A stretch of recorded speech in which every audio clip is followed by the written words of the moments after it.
news and leave you talking to an empty wound. Everybody's breathing in the smoke now. Everybody's learning how to bruise. We let the whole place turn this toxic, then called it truth.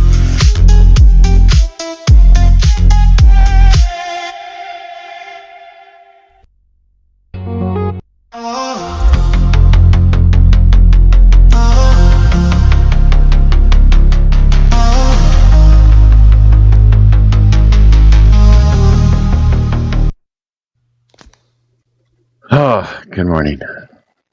What's up?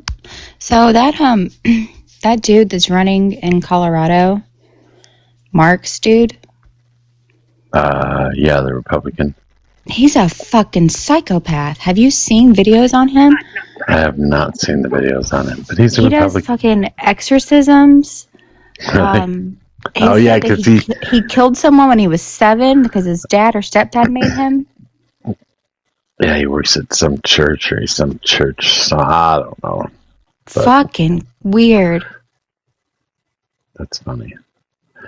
I don't much care. He's a Republican, and the Republicans already disowned him. So Thank God, because he's a cuckoo bird.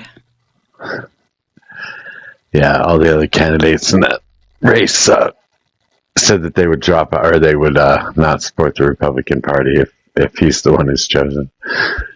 So they could probably be all right. I mean, I hope so. 'Cause y'all fucked if he gets in office. He can come coming around throwing holy water and performing exorcisms on your ass. Well, maybe my ass needs an exorcism. Yeah, I've thought about calling a priest.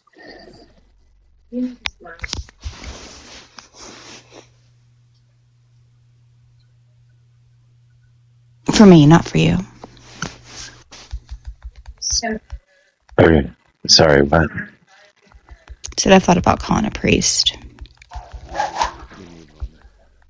You definitely need to be exorcised. Yeah.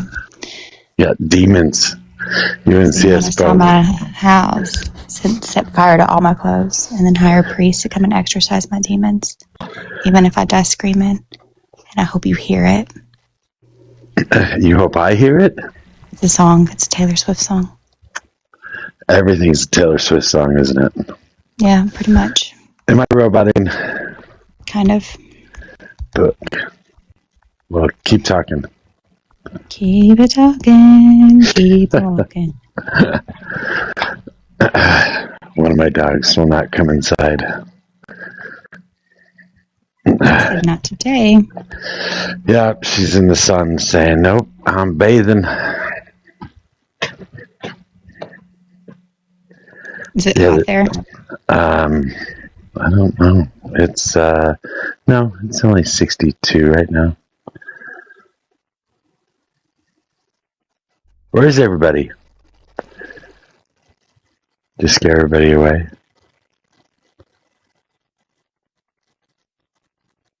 It's 66 here. They're probably in Galt's live listening to him rage bait everybody, saying that he's pro-Israel and that this war is good. I don't understand. Yeah, I saw the background. I don't understand that. What's the point? I guess I could run around. Maybe I should do that. Maybe I should go run around as a conservative and make better arguments than them. Don't do that. No. I mean, do whatever you want, but ugh, that sounds gross. Real gross. I haven't even looked at the news. Anything interesting in the news?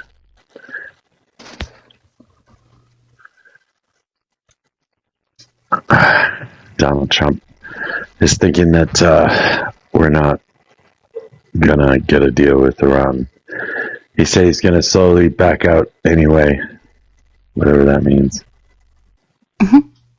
Slowly back out. Yeah. We're fucked.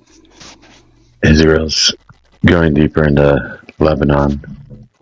Well, the NADD, or the NDAA of 2027, we are going to be not merging as one military with Israel, but a lot more than we already collaborate with them and aid them. We'll be upping that. I wonder if that's something that Congress can control. Congress is the one doing it. It has to go through Congress. The NADD has to go through Congress. It hasn't been passed yet, but I don't think. The National Defense Authorization Act. I guess okay. I think we had read that before, but if it has to go through Congress, I imagine that when Congress flips, they'll either not pass it or they'll get rid of whatever's in place. Because it's gonna flip. There's no way. I know you don't think we're gonna have elections, but there's no way that Democrats are not gonna take control. No way. They're running ministers that do exorcisms, for Christ's sake. They literally are. Yeah. They really, who unalive someone at the age of 7. Yeah. I don't know. I don't know either. But they're almost as crazy as you are. Almost. Getting there. Almost doesn't count, though. They're working on it. This has taken me 40 years to get to this place. Well, they've been around a little longer than you have. It's true.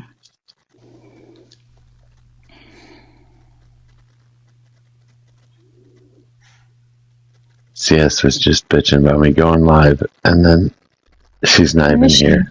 I don't know. I saw her on Dinos earlier when I woke up. I know. I told her to go over there and save Dinos Live because it was miserable. Everybody on there is drunk, like everybody. Drunk at 9:30 on a Sunday? Yeah, well, they've been up all night, right? They haven't been to sleep yet. Yeah. Yeah. I fell asleep right after he went on. Around 2, which is way too fucking late. Yeah, I didn't even make it that long.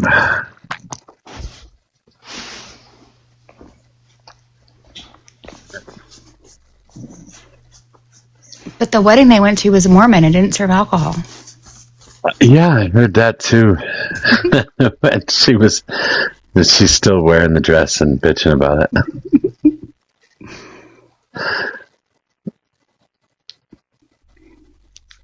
Garfield. Really? The cat? Oh, I think I know him. Do you know Messi? Garfield? I don't know any of you people. You I know people? because I see your name up top, so I know I'm familiar with your lives, but I don't know who Messi is. I'm Messi. She's a T group all on her own. A what? A terrorist. She is? Yeah. Yes. That's nice. So I don't really care. Cool. Boy, you must be a fucking Trump voter. He's Garfield. He's just playing the part. Do you want some spaghetti? Does that make you feel better? Some lasagna?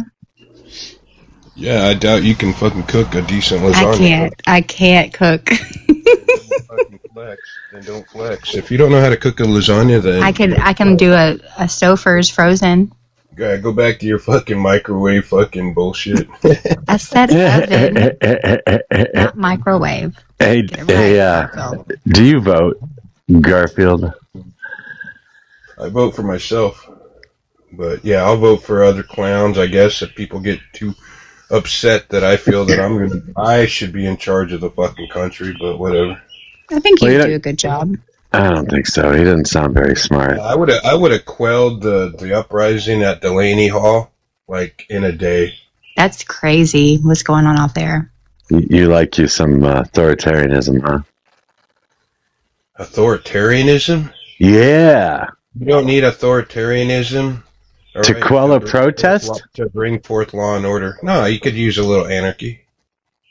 No, I'm sorry, but if a government's going to take order of an anarchist movement, because that's what that would be, the other side, I would ask the Proud Boys to come to work. the protest would be actually anarchy.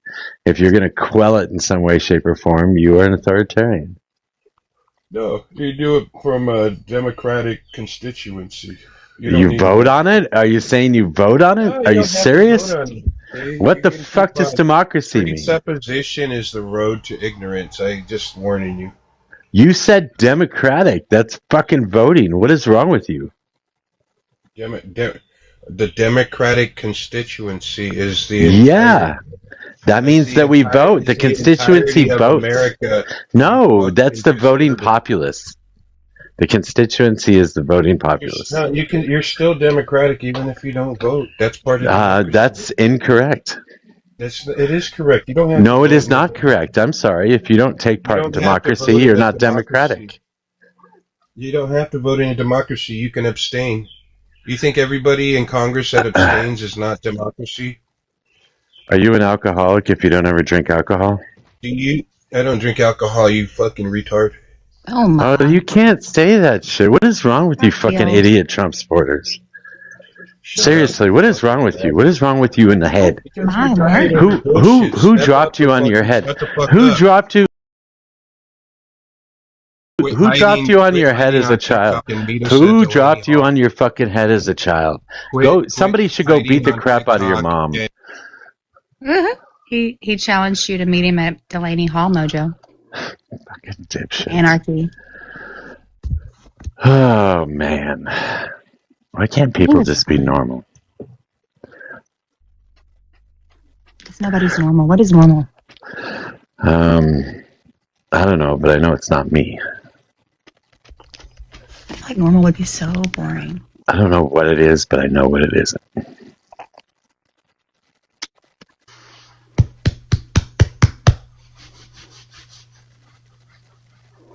He said he knows you're in Portland, but you hide online. I'm in Portland? Really? Mm-hmm. Is it raining? Doesn't it always rain in Portland? No, that's Seattle, right? That's Seattle. I've never been to the Pacific Northwest. I would love to go. I mean, you're like pretty close there now anyway. Not necessarily. I don't know, pretty close. I'm closer than you, but that doesn't mean pretty close. Really closer. Arise, can I get your age and who you voted for? What the fuck? Your microphone is fucked. Terrible audio, sir. Oh, Jesus Christ, go fix your audio. Get off Bluetooth. Why do they call it Bluetooth? Oh, God. I don't know, because the guy that created it, last name Bluetooth, I don't fucking know. I mean, that would make a lot more sense than just someone coming up, let's call this Bluetooth. I don't know, Jessica.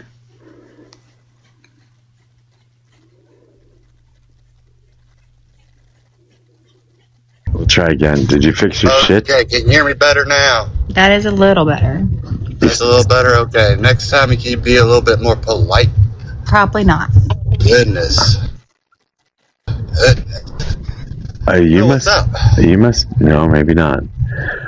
Give me in the suggestion box. Yeah, give me your age and who you voted for, please. Lesser evil, because still choosing. What is wrong with you? He's got bars. He didn't vote. I saw him. Oh, what's wrong with me? See, I disagree that something's wrong with me. I would have to say that I'm ready for a civil war because I'm ready for right and left to both be gone. So. You're going to have a lot of work on your hands if you're taking everybody out. Are you a Marxist or are you yeah, there's plenty of people that ain't left or right. Are you a Marxist or are you... Hey, dipshit. I'm going to drop you. Your fucking bars are driving me crazy. Jesus Christ, go fix your shit. You beat me. Fuck. Fucking pain in the ass. I don't want to talk to you today, Christ, whatever. It's Sunday. We don't talk to the Lord on Sunday.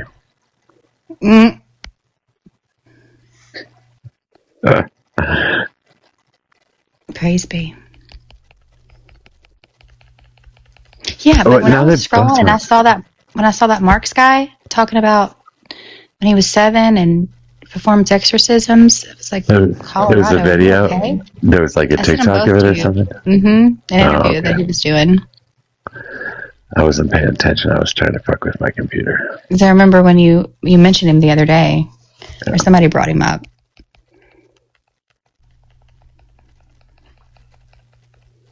As a dipshit with a phone that doesn't fucking work, it wants to come back up again. Maybe he fixed it. Can you see him? Mm-hmm. Yeah.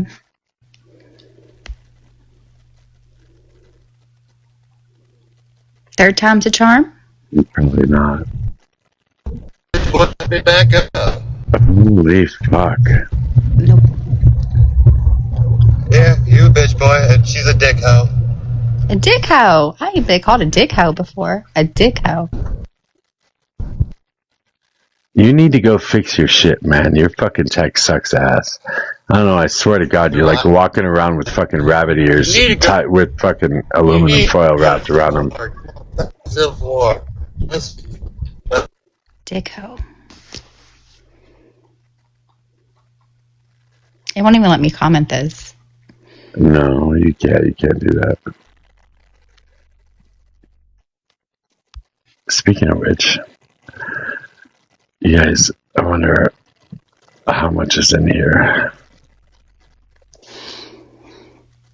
It's not supposed to be in here. What? I don't. So if you block somebody, or like especially in chat, if you block somebody in chat, it asks you. A lot of times, it'll ask you if you want to block the words that they were saying or their message or whatever. Then you end up blocking a lot of words that shouldn't be blocked.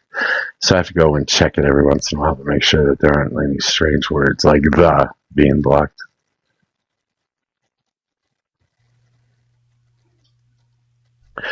All right, this is boring. Yeah.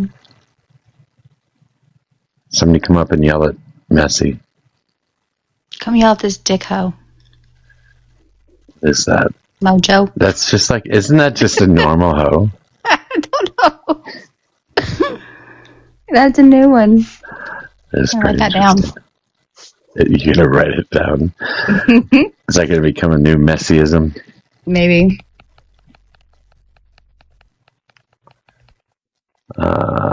Muted accounts. No, that doesn't work. Jessica. Who's that? Somebody in the chat saying that it's boring because you can't get your rocks off and gaslight and abuse others. No, I just want to have political conversations. You can come up and talk to us. But idiots saying stupid things and people with phones that don't work kind of suck. Get y'all shit together. How you doing this morning, fake communist? I'm okay. What happened the other night? Did you just shut down the live? Not last night, the night before. Yeah, probably. I was just feeling Irish. I give you props, B, for hanging out as long as you did. Yeah, I hanged on too long, honestly. I tried to get you out of here. You didn't listen. I'm stubborn. It's fine. You're trying to get people out of my life, Messi. That's not very nice. Y'all are being mean to her. I didn't like it. That's so weird. I said, abort. That's so weird. We're mean to conservatives all the time, and you don't care about them. I don't like them. Why do you? Okay, so for people, you do like a lot of them. They follow you around like little puppy dogs. Well, that's their problem. I don't mean I like them. You invite them. Who? I don't know, Cash or whatever. Well, that poor child. I saw him on some random live arguing AB the other day. You need to not do that. Who is the messy Was it Alex? Was of it Alex? Mexico. Yeah. Yeah, he's over it now. I don't know what he is anymore. I think he went back to. I can't keep up with his political ideologies. He was a communist, then he was a Democrat, then he was a fascist, and now I'm pretty sure he's a libertarian. So still fascist. No, that would be the opposite of fascism. Well, I guess it depends on how it turns out in the end, but if you go anarcho-libertarian, ANCAP. Oh, is that what ANCAP means? ANCAP is anarcho-capitalist. Anarchist capitalist. That means everything is run by contracts and shit. No government, but everything is done by contracts. I'll be good at that. I can write contracts. Yeah, you'd be good at that. Mm-hmm. I don't know. It all still comes down to who can enforce their contracts and how. That means the person with the most guns still wins. Might makes right. Yeah. I got John Galt to say that shit the other day. That was pretty funny. Yeah, after he talked about grape for fucking 3 hours. Yeah, he's a weirdo. Palm doesn't ever come up here. I'm pretty sure this was a mistake.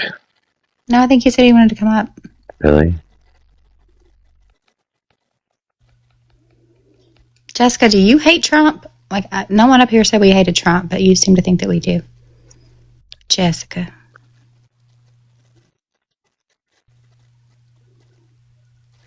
I don't like Trump. I think he's kind of a disgusting individual, and he's not very intelligent. He's kind of destroying the country. You can come up, Jessica. You can come. Let us gaslight you. Palm? No, still spinning. Not coming up. Fine. I like when people from the gulag come up and I can hear their voice. I have like an imaginary voice in my head made up for them when they're in comments. It's like reading a book. Mm-hmm. Oh, Jessica.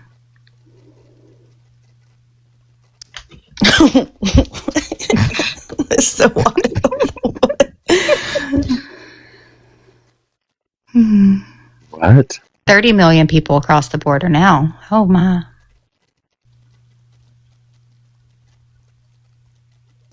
That's a 10% uptick in our population, Jessica. You're saying we've had a 10% uptick in our population? What the fuck? Don't do percentages. They get too hard. Sweetheart. I say they get too hard. Oh, she said sweetheart. Oh, darling. She did. She called you sweetheart.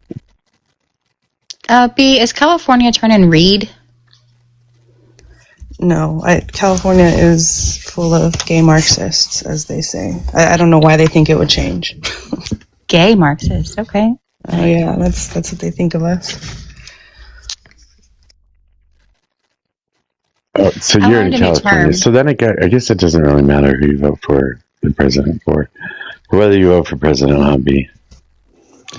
Yeah, that doesn't matter, but I always vote in local elections. Yeah, you state said and that. local. You said that, but you said you didn't vote in the presidential this last time, and I guess it doesn't matter if you're in No, California. I did vote in the presidential, and I will not vote in the next one. That's what I said. I voted in every single presidential election since I was 18 years old. I used to be of the mindset that we could push the needle to the left. This last one, I've sort of given up hope on that. But ever since I'm 18, I voted. At this next one, I will not be voting. If you can stop it from being pushed to the right, isn't that also still a good thing? We can't stop it from being pushed to the right because of the Overton window I talked about. Yeah, I disagree with you on the Overton window. It's like a horseshoe theory thing? No. The Overton window is what's acceptable in political discourse. It's why, here in America, we can't have somebody Bernie Sanders is considered radical, right? It's why they had to shut him down at the DNC, because he's radical. Bernie Sanders isn't all that radical. You go to Europe, Bernie Sanders would be centrist at best. It didn't always used to be like that. Now Bernie Sanders would have ran post. You're right. FDR, We used to be a lot more right wing in this country. You're right. It didn't always be like that. The Overton window has shifted to the left dramatically since the country was founded. I agree with socially we used to be right wing, but in every other aspect of American culture we have left wing, sorry. Every other aspect of American culture and legislation that is not socially driven, we have turned to the right. See, that's also just wrong, because at the beginning, the vast majority of the country was in poverty during the Gilded Age, the late 1800s. We had a 90% poverty rate. We ended up with FDR. We have ended up with a poverty rate much lower than the vast majority of countries on the planet. And yes, we do have growth, and yes, the wealth gap has widened, but even the poor in this country sit better than the poor in every other country. We don't have people starving. We do have people starving, and this No, is we what I don't. mean by like. There's nobody starving. Okay, so I guess this is going to be a problem, because you're going to define starving as somebody that just misses a meal. That's not starving. No, that's not how I would define starving at all. I would define starving as literally starving. Right? Nobody is starved to death in the United States of America for more than 100 years. Well, starving isn't the only metric that you measure poverty. We measure poverty by people's access. But you just said we had starving people in the U.S., and that's a ridiculous statement. Oh, you said that originally, and I pushed back on that. And I still do push back on that. And you're wrong.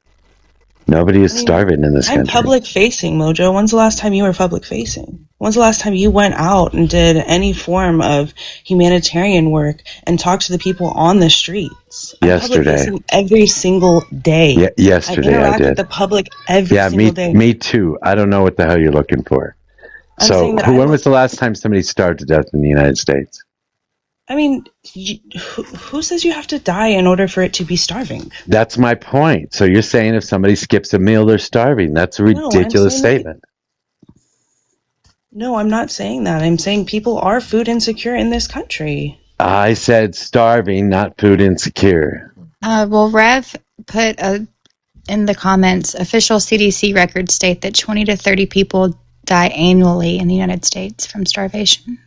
That would be because of diseases. They die in hospitals because they can't get the nutrients they need or something like that. If you look up that stat, it's all because of either old age or disease or something like that. It's not because they didn't have access to food. Okay, we don't actually know the metric at which that is decided. We do, because I've looked it up before. Because I've had this conversation before. So your thing is like, oh, we're not as bad as everybody else, so we must be shifting to the left. Like, we shifted to the left over time. Like, that's part of it. I'm not saying that's your whole entire shtick. We're not as bad? No, I said we're not as bad as the rest of the world, so we must be shifting a little bit to the left. I just completely disagree that no. is the only metric that you measure, right? Like, has Social Security been cut, or has it been continually funded at an uptake? Has food stamps been cut over since its existence, or has it been funded more at an uptake? Have wages kept up with inflation? Have we deregulated the banking market, or have we regulated it more? No, we are moving to the right. And actually, we're not. It's not just us. It's every Western nation as well. Let me know. All of Europe. Let me know what portion of that Gish Gallop you want me to respond to. I mean, it's not Gish Galloping. I'm giving you examples. Yeah, a whole bunch of them. Is there any particular one you want me to respond to? Because we do have regulated the banking market. Let's talk about banking. Let's talk about banking. Wait, that wasn't even part of the fucking original Gish Gallop. What the hell?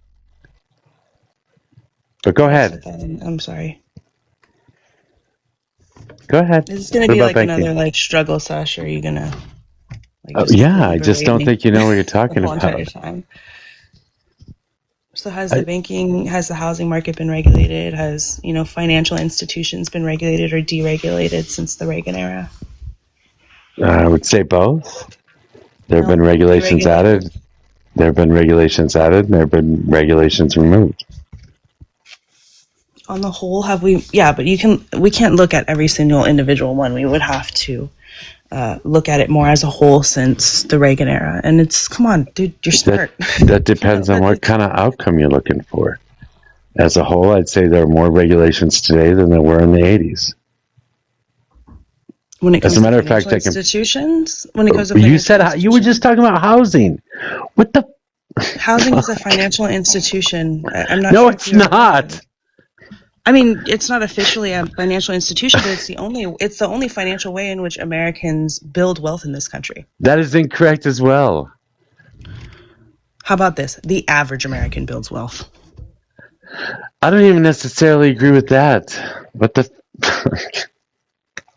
You just make these blanket statements, and they make no sense in especially in context of what you're saying.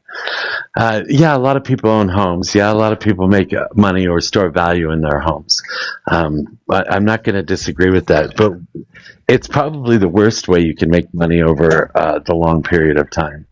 Yeah, most Americans aren't financially well-read. They don't understand the way that finances work or the way that the business economy works in this country. So when I say the average American, I most literally mean the average American. What portion of the population do you think is the average? I mean, you would say, do you know how to calculate? You know how to calculate average? I'm guessing, right? Like, I mean, come on. Yeah, top and the bottom, and you find the middle. That's the average. Yeah, so I don't know what the average American is measured by. IQ, education level, the amount of money you have in your bank account. I mean, what is the average American? Someone who's not a part of the top 10%, or probably even part of the top 1%. So 90% of the country is average? That would be antithetical to what the definition actually states. I mean, what would you base the average off of? I don't know. I'm not the one who used the term average American. I don't even know what the hell that means. I'm just talking about the everyday person who goes to work and, does the whole quote-unquote American dream thing and isn't a part of making legislation in this country, isn't a part of the wealthy in this country. Like, the people that are politicians target when they're trying to get people to vote. So maybe average is a bad term. So I'll concede that. We live in a system where everybody votes. We live in a system where everybody can vote. We live in a system where you can actually run for office. We are the government. The government is us.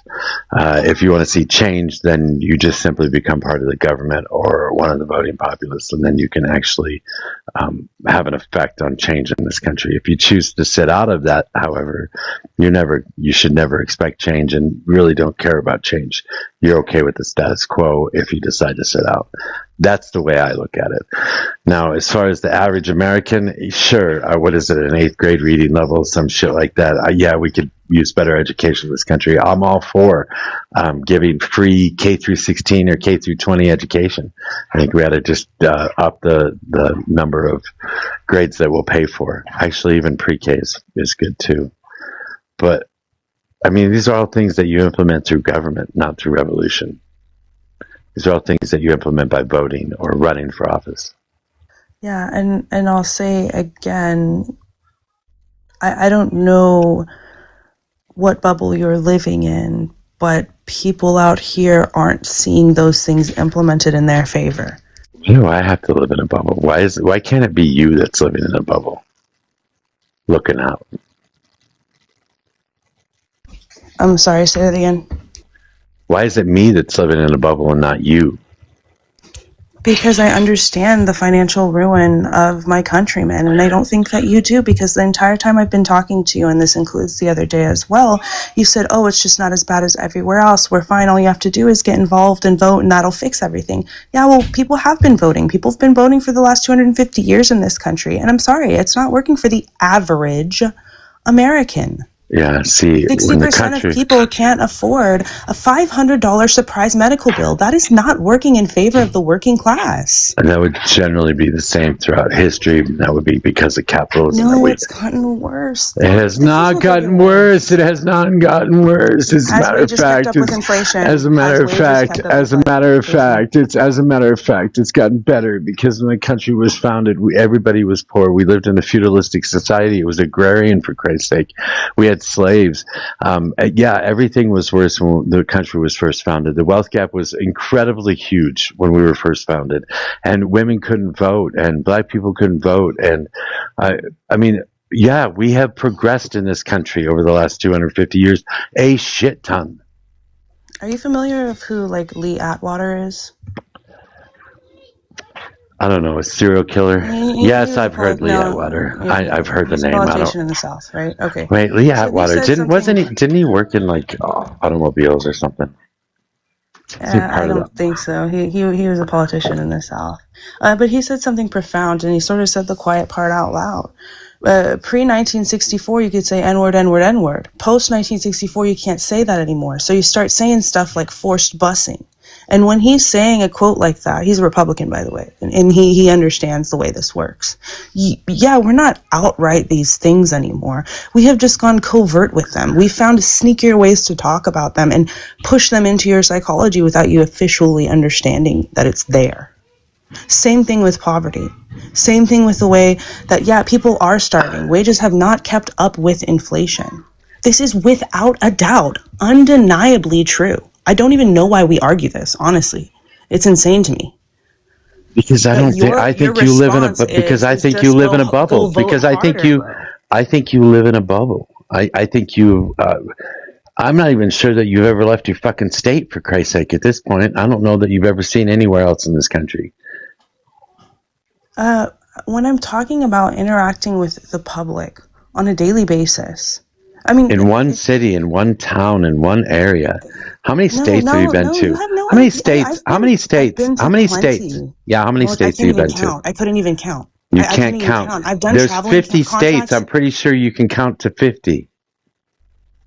I'm not keeping track of it, dude. I've done traveling contracts. You have no idea. I work in public medicine. What are you talking about? You're right. I have no idea, but I don't understand where you get this. I don't understand where you get these ideologies. Wait, do you know where people come when they're starving? You know what happens when the homeless come in and they're hungry? They come into. Do you know how many homeless people are in this country? They come into the ER. They come in. Do you know how many homeless people are in this country? Do you know how many homeless people? Do you know how many homeless people are in the country? I don't know. I believe it's like 100 to 200,000. I'm not sure. I haven't looked at the numbers. You were so out of touch with reality. This is incredible. That's not an argument, Mojo. This is a problem. It is an argument. I'm sorry. I'm sorry. There are about 800,000 people in the United States that are homeless. This would be spread all over the entire United States. You act as if there's 30 million homeless people in the country. Mojo, 60% of Americans cannot afford a $500 surprise medical bill. Now we just got another platitude. Same thing. That's always been that way. Why are we arguing It's always been that way, and that's a problem with capitalism, not a problem with the United States. Showing me why voting isn't really helping them. Do you know why it's a problem with capitalism? It is working. I'm sorry, because of that one metric. You said it's always been that way. Nothing's changed. It has, because we have capitalism in this country, and we require a large poor workforce. Otherwise, capitalism doesn't work. So yes, people are going to live paycheck to paycheck, because if they're not valuable workers.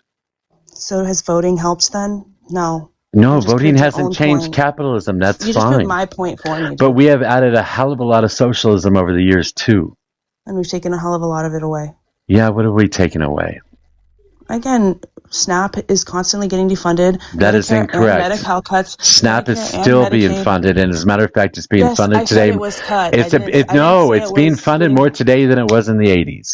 No, I'm saying it's being cut, like it's being slashed, not that it's being it's 100% not cut.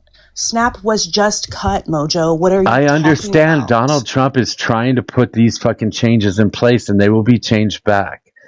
This is what happens when people don't vote. We get people like Donald Trump that do shit like this. This is what happens when you play with people who are hungry, and you're like, here, for 4 years you can have it, and then 4 years later we're going to take it away, and then 4 years you can have it, and then 4 years we're going to take it away. So fucking vote. Voting hasn't done anything. You just It admitted has. it yourself. It's I didn't always admit been that people myself. put in four to five Yes, because we live in a capitalistic Mojo. system where we have to have poor people. Mojo. Tennessee is pausing summer SNAP. Summer Okay. SNAP benefits are being paused in Tennessee. Okay, and That's again we still have more benefits for welfare than we did in the 80s. So we have Okay, but it's not increased the the 80s benefits for anymore. welfare. But I it's not the understand, 80s but she's anymore. saying that they're And being children are slashed, and going this to is just wrong. Things are not being slashed. Yes, this they're being administration. paused. She Yes, said it. yes, Jimmy showed you, bro. yes, yes. You're gonna We make have fun of me? yes. Come on, dude. Yes, because people choose not to vote, because people decide that we need a revolution, because people That think is that why. why are you interrupting me 'Cause- again? I mean, it's just honestly, Mojo. It's kind of sad that you would blame somebody like me. It is. Again, It's your fault. It's forward-facing, absolutely your fault. Who is forward-facing, who deals with the public every day. You have no idea the type of shit that I see that comes into the You have no idea the type of shit I see either. I know you don't see enough because you're saying it's not that You have bad no to idea. You have no fucking idea. I know you don't see enough. You live in this fucking bubble. What I'm And saying is you radicalizing see misery people. all around you, but the rest of the country doesn't see the misery that you see. Cosmic, can I get your age and who you voted for, please? My age is 24, and in the presidential election, I voted for Kamala Harris. Okay, thank you.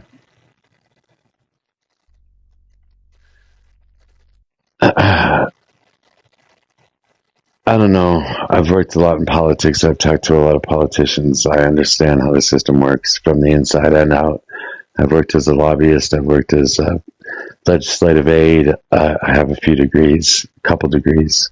There's more education than that. I've been in the vast majority of the states in the country, traveling around playing pool and poker. So I've seen the best of it and the worst of it. I've talked to a lot of different people. Public facing, sure. I've been public facing. You're not public facing. Pool and poker, wealthy people's fucking games. Come on, you're just playing with thousands of dollars, and you're going to tell me you're fucking public facing? Have you ever played pool? Yes, I played pool. I'm a fucking American. Where to a bar and played pool. A bar. That's where you play pool. You think I'm dealing with wealthy Americans when I'm going to the fucking dive bars all across the country? I have no idea. I'm going to stop assuming about you. But the reason I'm saying this, though, is because I'm assuming simply because you're making these statements. And what it sounds like it's saying as an How do you say that I'm going to stop assuming and then you're going to say I assume? How do you do that? I'm giving you a reason why I'm doing it. I'm giving you a reason why I'm You doing just said it. you're going to stop doing it and then you start doing it. That's so weird. I'm not doing it right now. I'm giving you the reason. You said I assume. Earlier. You said I'm going to stop assuming and then you say I assume. No, I said I'm going to give you the reason I'm assuming. If I said I assume, I apologize. What I meant was I'm trying to give you the reason I'm assuming. I have wild ADHD, man. Sometimes the words fly out of my mouth before I have a chance to catch them. Okay, so just bear with me. The reason I assume this, Mojo, is because you're making these statements that seem, as the AI overview version I'll give you, seem like you're saying it's really not that bad. And the way we focus and fixing it is you just vote. And I'm saying that is why I am assuming that what you're seeing is maybe people who aren't having that bad of a time. How do things change if you don't vote?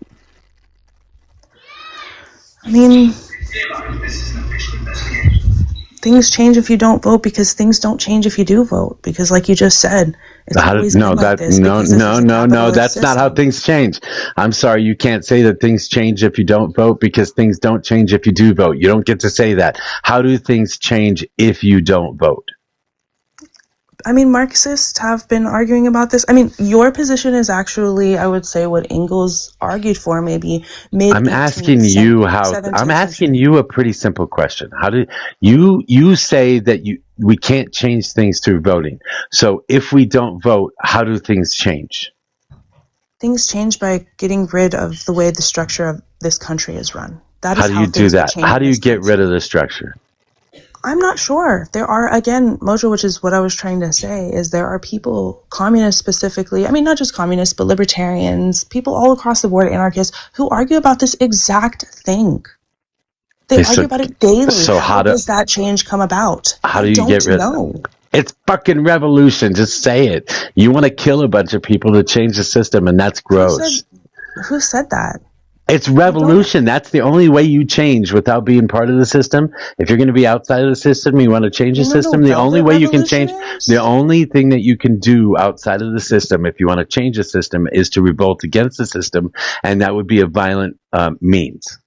So people die. There's a velvet revolution. So Czechoslovakia did a velvet revolution. It does not require. It's happened in history. So I don't know why you're laughing at it. You're very condescending. Honestly, you're actually very condescending because I'm actually providing you actual. I'm sorry your feelings are hurt. I'm sorry your feelings are hurt in a political discussion. On that note, I'm giving you actual points, historical points of when this has happened, and you are laughing at it. You're actually asking for proof of how it could happen, and I'm telling you, velvet revolutions have happened. The way I could see it happening in the U.S. is if places like California and Texas seceded away from the Union. It's a fucking revolution, and it's fucking violent. It's not violent. It would not require violence. Half of the United States. What was the Civil War? What was the Civil War? That was violent because we were fighting over human beings existing. No, it was violent because we were fighting against them. No, it was violent because we were fighting against a group of states that wanted to secede. And now you're talking about seceding without fighting. Why did they want to secede? Why did they want to secede? It doesn't matter at this point. What I'm saying is that you don't get to secede. You don't get to secede from a country without a revolution, without violence. That doesn't happen. Our Constitution doesn't allow it to happen. Yeah, you make an amendment. And in that case, you vote. You have to have 3/4 of the states. You have to have you have to have 3/4 of the states agree to an amendment, and that is the process. So I'm asking you outside of the process. Okay. On that note, CS is here, and then let's introduce Mountain, Sage, and Hay. Can we have your age and who you voted for, please? And B, Trump. Hang on one second. I'm going to drop you down and bring CS up in that box. Request back if you can. Request back up. We just give CS the box. She's the mod. Do you like Trump, Mountain Sage? I don't like. You come back up. Sorry. I don't like the way that he articulates himself. He has a wild way of speaking, but the things that he has done, I agree with. I think he's getting unfairly tagged with the whole ICE problem, because Tom Homan was the border czar under Obama, and he won an award for that. How come all of a sudden things are going awry under ICE, and he was the one that was under both cabinets? So I don't understand why all of a sudden he's doing things differently, because he's the one who's in charge of ICE, not Trump per se. And but everything else I agree with. We wanted him to come in and pull out the dirt, and that's what he's done. We've got Illinois, we've got California, we've got, the other states that have been committing fraud. There are probably a lot more that the Democrats were just willing to overlook. I'm sorry, did you ask? Tim Walz confused? Blatantly overlooked it. Right. Do we get Tom? Go ahead.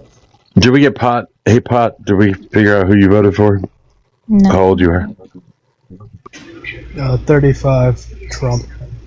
All right, thank you. You can continue, Mountain. I'm sorry. And I also want to say, while we have a little bit of a break, if you guys could please tap the screen, share the live, and do the Daily Heart Me. Gift the panelists, gift the hosts. I also, I want to apologize to you because I think I was a bit harsh the other night. So I normally, don't stay up that late. And also I think it was just hyped up from when everyone was having the same conversation, but you were on your own in that. And so I just want to apologize for the way that I treated you, even though we have a difference of opinions, but my bad. All good. Yeah, it's water under the bridge. All good. I'll apologize for being a natural born asshole. But people get used to it. Can I ask you a question? Mojo. Yeah, go ahead. Who? Okay. He said Mojo. I mean, yeah. March, Ask who a question. his whole thing would have never happened had it not been for violence. We saw 3 weeks ago Thomas Massey lose a primary because AIPAC put in $30 million. I mean, the system's rigged. You've said you're a lobbyist. Like that, we have no way to defeat this money. So how does voting even matter anymore when this money is stacked against us in every direction, and everyone with an opinion that has cash makes all of our policies in this country? I worked as a lobbyist for the Colorado Coalition for the Homeless. That's what I did as a lobbyist. I got paid $10 an hour to present legislation to politicians on the floor of the House to try and get them introduced. That's what I got paid to do. It wasn't a big paying job. It was, I sat in a little glassed off room waiting for a politician to come out that I knew so I could hand them the piece of legislation that was written by the organization that I was working for so that we could try and help the homeless in Colorado. That's a lobbyist. That's what a lobbyist does. Well, that's all well and good, but it's still collusion. The voters should have the rights, not any type of special interest, not anyone else. It should be man for man. And the fact that we let people influence our politicians is the reason we have all of these problems. A lobbyist is simply a subject matter expert. It's just somebody that knows about that particular subject that's going to help craft legislation around that subject. So if you want to change the rules in a hospital or for hospitals in general, you would want somebody that's actually worked in a hospital to create those rules or write those rules because they know what they're talking about. Okay, but don't the constituents But also, you've got a lot of lawyers up there. Aren't all of those people constituents in those areas? If our politicians were actually in their fields learning things, or in their communities learning things, wouldn't they have this information? Why? Why?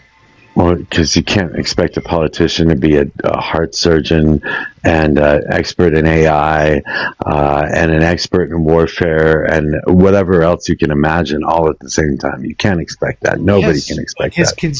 His constituents could be. He could talk to the people that voted him into office. Yeah, and have people come to him that are going to give him money. That's the problem. Yeah, the lobbyists are constituents. The ones on Capitol Hill. But a lot of them are also lawyers, high-paid lawyers. And I know that for a fact because we had a couple of them working at our firm. So, although I'm for Trump, I'm not high-paid and schmooze you're breaking up. Rub elbows with. You're breaking up. Can you apologize? Find a Wi-Fi or something? Or I guess my issue is you say that Good morning, Kathy. voting, but the deck is stacked. I mean, there's no way to outvote the money.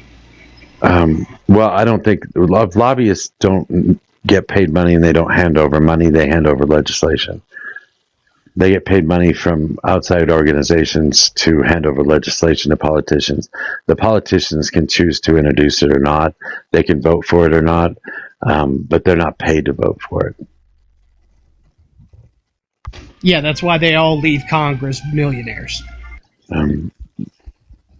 That would be because they trade stocks, they have book deals, they have speaking fees that they get paid for.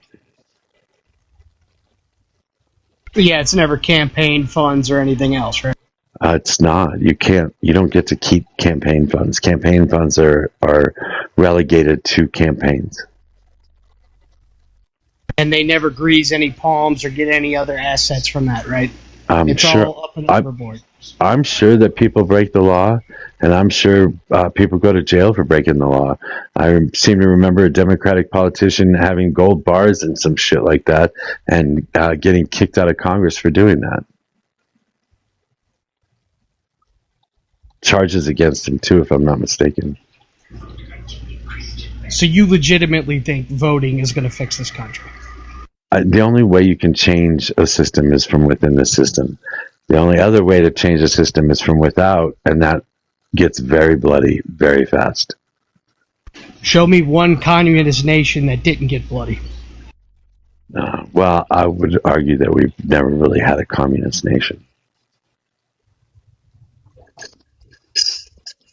That's true. Anyway, you guys can go ahead. I'll stop. I'll shut up for a while. Oh, Yeah, I you don't started think. lobbying convo. I don't think. I don't think you could vote your way out of what the situation we have, at least in America, because like. It's like we're essentially voting for I'm not gonna say the same people, but like globally they are the same. Like if you ask a kid in Gaza how they feel about Joe Biden, they're not gonna defend. They're not gonna change their stance from him or Trump. Like they're both very horrible people to a kid in Gaza. So, Maybe not. Mo, I understand where you're coming from. However, I think, and I want the system to change, but under this current structure that we have, given that we have such a police state, I don't think we'd make it far in a revolution. Maybe a financial one if we could organize the way that we would need to, but that would have to be on a national level.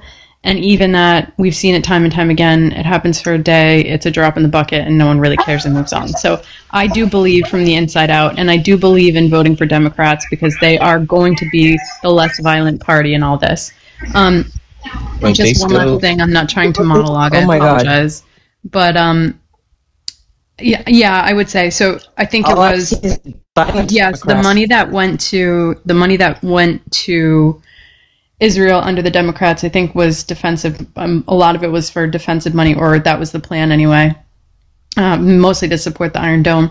Look in the streets; they're rioting all the time. I'm almost done. And then we saw, and I know I'm monologuing, but just give me 1 second. But then we heard Lindsey Graham on stage the other day talking about how he loves Trump and we're unaliving all the right people, and was referencing Gaza. So I think there's two different parties, and we need to vote for the one less violent until we can keep moving the needle in that direction, and we have a better way to get voices heard. Okay, I have an issue with what you just said, though. We're the most armed populace in the history of the world. It took us 20 years to do Afghanistan, and they were hiding in caves. If we did decide to make that decision, there's nothing that they couldn't even stop January 6th, and that was only 100,000 people. That was that's a wildly different situation than an armed population trying to go against somebody, a military force who has drones and who has the largers of the boom booms that they will use, and we will be helpless. Oh, because the military is going to go against us. They're going to take. Yes. If you start attacking the government, I believe they are. I believe that too, but I believe that too. Like Democrats, the thing is though, like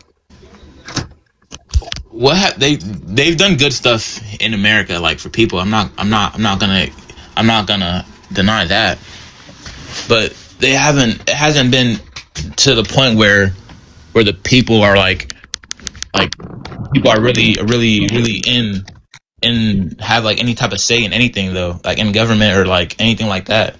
You know, like Bill Clinton was the one who passed the '94 crime bill. You know, he's a Democrat. Obama overthrew Libya, bringing back child slavery. He's a Democrat. Obama failed to close Angola, a plantation. Angola prison is a plantation. Okay, we had our president sending people to Venezuela to unalivement camp, for lack of a better term. That's not good either. But you can't. Yeah, that's just the point that they're not different. That's just like that's further feeding Mo's point that they aren't different.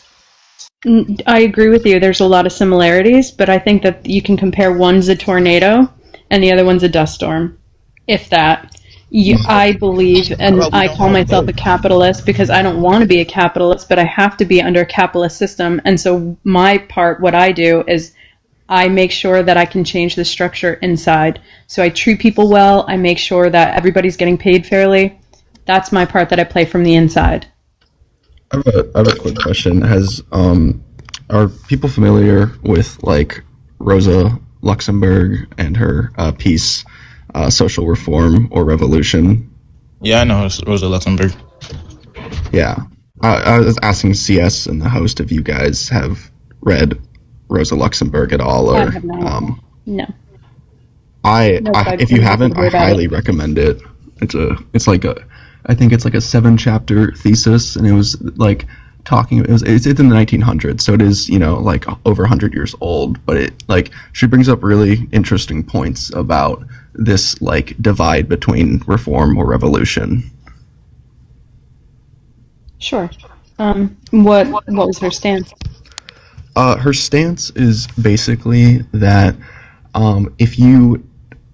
the like psyche of a reformist is one of the petty bourgeoisie, basically, and is that if you try to bring socialist and communist changes solely by working within the system and trying to reform the system, you're inevitably going to fail, because what these reforms do to capitalism is they don't actually solve the issue or the contradictions of capitalism, and it just like buys time for they become more stark. So like the more reforms you try to push into the system to keep capitalism going, the more contradictions and clashes will build up between the producer and the consumer, until there's a breaking point where the system becomes completely unstable, and then the capitalist state has to resort to tariffs or militarism to keep its engine going. So what ends up happening is you have these reformists come in and they try to make policies to benefit the worker, but this is unsustainable, and then later on we have to resort to fascism, and so that's her main point. I can totally understand that point of view. I think everybody has a role to play. I'd like to fact check something. Go ahead, Mountain. Okay. I don't want to interrupt, but just when we get a break, I'd like to fact check the point of the popular vote the popular vote versus him losing by popular vote. So go ahead and just let me know when you're ready for that fact check from factcheck.org. Sure. Oh, everybody knows what the Electoral College is. Yeah. No, that's not true.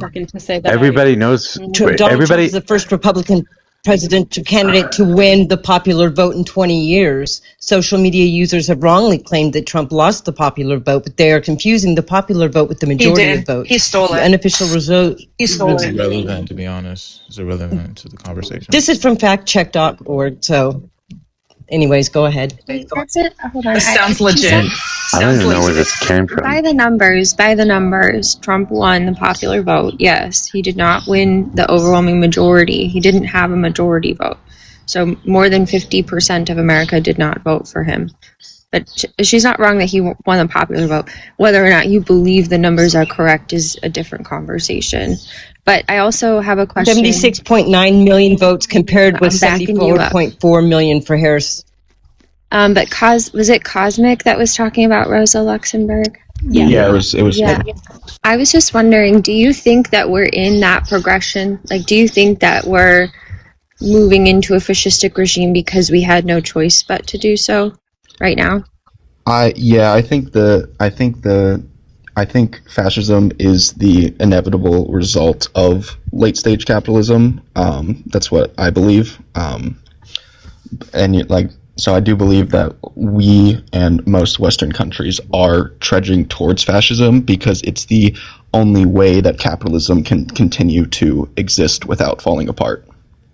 Because in my perspective, right, we could have easily maintained just the economic status quo, which maybe was turning around at the end of 2024. Like I don't think that from an economic standpoint that there was a need to to put Trump in office. I think that was a populist standpoint, that they felt that way and that enough people voted that way. Well, like I guess like the issue is like, why did all those people who voted for Trump feel that way? Like, why did they feel that we needed an outsider, that we needed someone to like uproot the whole political scheme? It's because both parties were failing to meet their needs. I mean, maybe 20 years ago, yeah, but like I think what we see now is that the movement, the core of it, right? I think it's just rooted in bigotry more than anything else. Like, because no matter what happens, right, they'll shift to back whatever economic policy he posits, even if it makes them more poor. Like, but it's like really because they're getting social reforms that and maybe some sort of like social acceptance for some pretty horrific views that have been otherwise ostracized for a while. I mean, yeah, it's like certainly bigotry plays a role. In my opinion, most of the bigotry is propped up by the ruling class to create division between us, you know, and like I think that's why this whole like border issue and like anti-migration stances of the current is like a major sweep of the current MAGA Republican Party, is because, you know, us as the working class in America, we are losing wealth, we are losing money when it comes to inflation. The wealth disparity between the upper class and us in the lower class is increasing each day, and instead of us looking up and being like, oh, like that's the reason, is because all this wealth generation is going to the top. The ruling class and like kind of the propaganda that they create is saying, no. The reason why you feel like you're losing wealth and the reason why you are losing wealth is not because of us, it's actually because of migrants, and it's because they're coming for your jobs, and that's why. And communists. Sorry? She said, and communists. Yeah. I would say that the right is blaming. I would say that the right is blaming the immigrants, and the left, the Democrats, are blaming the communists. The way they blame Bernie in the DNC. True. I see that. I mean, I don't think. I don't know. This is why I struggle with the conversations where we're kind of like, the left is also criticized every single day, every minute of every day, for only targeting Trump, for having no other focus besides being anti-Trump. So, I mean, I think that there is a long-running, like maybe like underpinning in liberalism in Democrats that, you know, we could never accept anything that's more radical than like a sock dem. But in the last 10 years, I would disagree that Democrats are blaming communists for anything. I think that communism has become more attractive. Socialism has become more attractive to more firmly blue communities. And I think that's why you see people like Mamdani winning.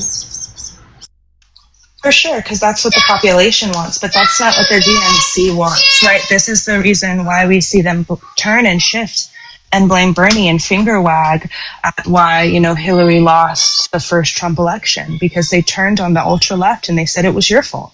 Why did you do that? Why are you voting green?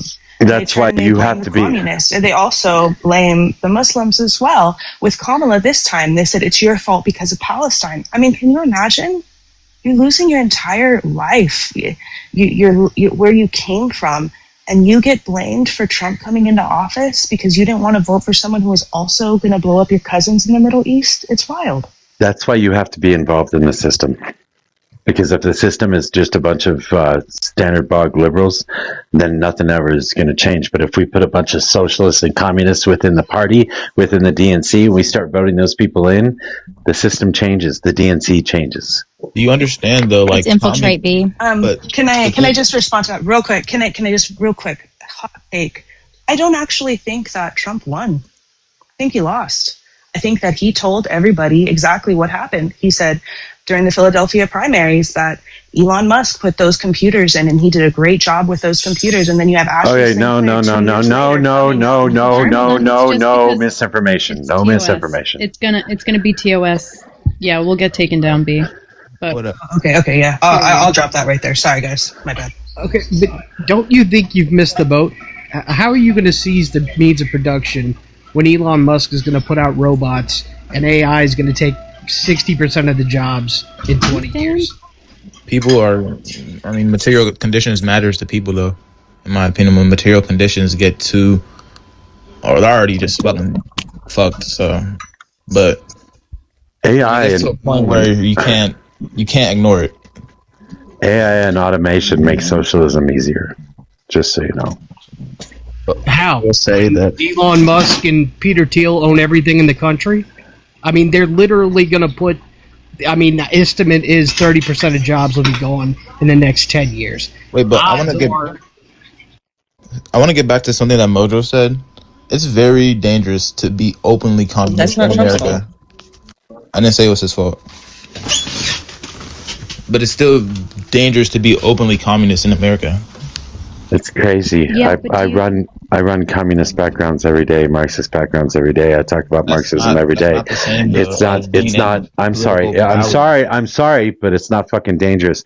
Yeah, even the president said that these communists and these Marxists need to be gone after and talk to other social media people to try and point them out.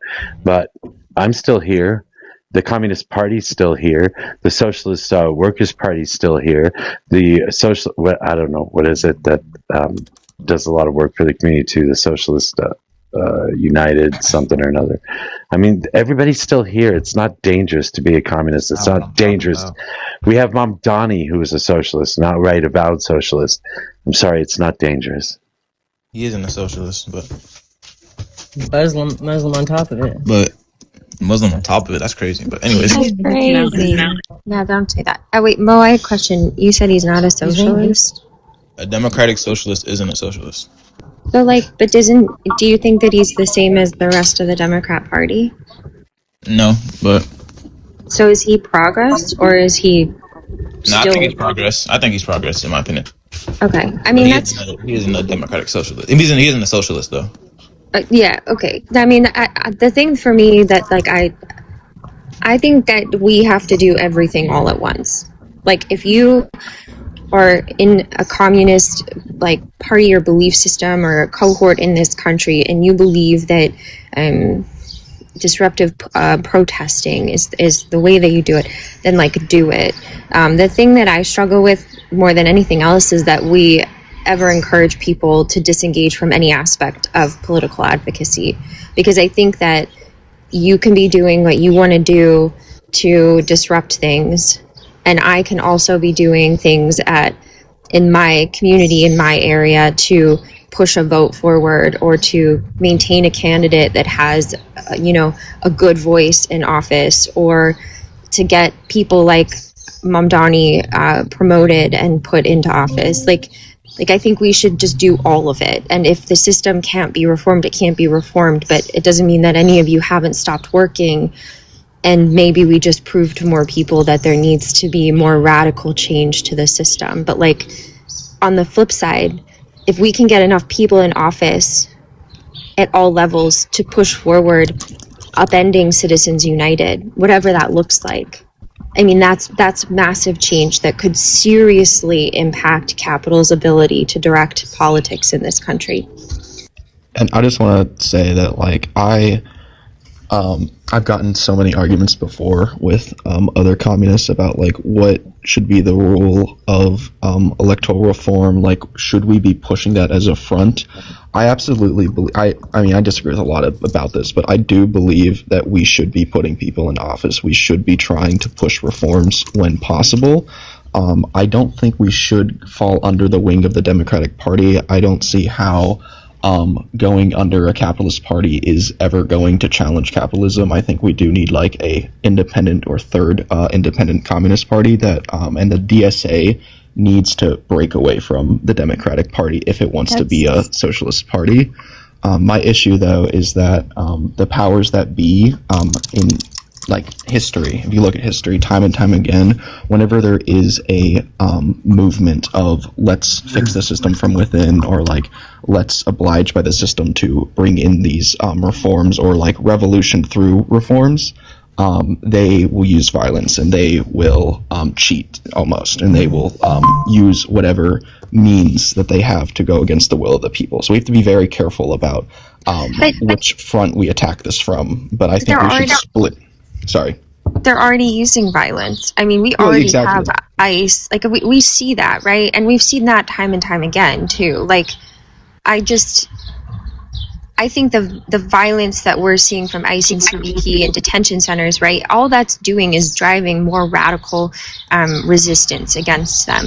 Like, you have people who would otherwise probably have been very moderate 5 or 10 years ago now advocating not only to abolish ICE, but maybe to have conversations about completely revisiting the Patriot Act and Department of Homeland Security's creation at all. Like that is change. That's progression. It's not good. I don't want the violence, but it already is here. Yeah, and it's like, is it like if we come from a position of like wanting revolution, and like let's say like ideally in a utopian world, like we can have a peaceful revolution, right? Is it our fault if the capitalist class and the police state bring violence to us? Should we not try to change things just because they're threatening violence against us? If they're going to make it inevitability, we should have the moral right to engage in violence back, is just my opinion.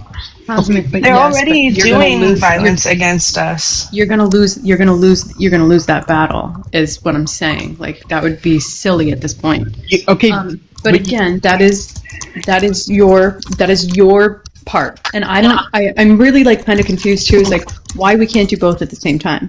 Why we can't argue for reform or vote for reform, and then also if you want to do your revolution shit, do your revolution shit.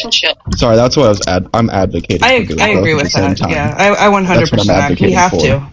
Yeah, for sure. Attack from all angles. I definitely agree with that. You keep saying you lose that, but like if Musk says all these robots, like how are you going to defeat androids that can run 24/7? He's not gonna. I don't think he's gonna. He isn't gonna hire robots. He's gonna arm them. You're gonna hire a militia of people. You think that there's enough robots that will take over the if not people? now, when? Do you think that he's making enough robots to have some kind of fucking robot army to take over the? Are you kidding me right now? What is this, Terminator? Have you not read the statistic? He aims to have one in every home by 2050. Like, read, man. Yeah, but he also said that we'd be on how do I? Is it right to left or up or down? How do I read? He already has robots, in my opinion. You guys know one of the robots that he first showed was just a man in a robot suit. I'm not talking about. You guys don't understand how much of a showman this man is, and like this is all bullshit. He also promised that we were going to be on Mars, and like by I think. Do you know how much power somebody has when they have $1 trillion? Like, yes, I do. He's literally training them with the AI and watching human movements. An AI doesn't scale linearly. Them things will learn whatever. We have to start getting I'm real. aware of that, but I think that I don't think we should fear the robots. Yeah, we're far from robots taking over. There is no fucking Skynet right now. We're far from that. Okay, fine. When AI takes all the jobs, again. Okay. Did you listen to what the top CEOs of the AI company said this week alone? Nah, bro. That's for them to save ass, to be honest. But did you listen? They don't really care about the people. I'm just so you can say no, I didn't hear it, or no, I didn't. You're just grabbing at your. I'm asking you. You can say I didn't hear them. Hey, I did hear it. They think it's. All right, then what they say? What I know is they're building. This panel has been very tame. This panel, hold on. I'm so sorry, Patna. This panel has been very tame. Can we please keep it this way? I think we're having great discussion. Yeah. So what did they say this week? No. It's hold on, Civics. It's his turn to answer. But he heard you. But yeah. Go ahead. Teal all but catch out. They think it's going to crash the market. It's all bad. I get it. But what I'm telling you is there's 5,200 data centers, and they're seizing land every day. Whether it fails or not, it's going to steal all of the bank money, all of the pension money, and Social Security is going to take a hit on it. Whether it works or not, they've already robbed us from it. Crazy. Carter, can I get your age and who you voted for, please? Carter, California. Carter's been in requests, I believe, for a while. Chit chatting in the chat. 50 years old. And who'd you vote for?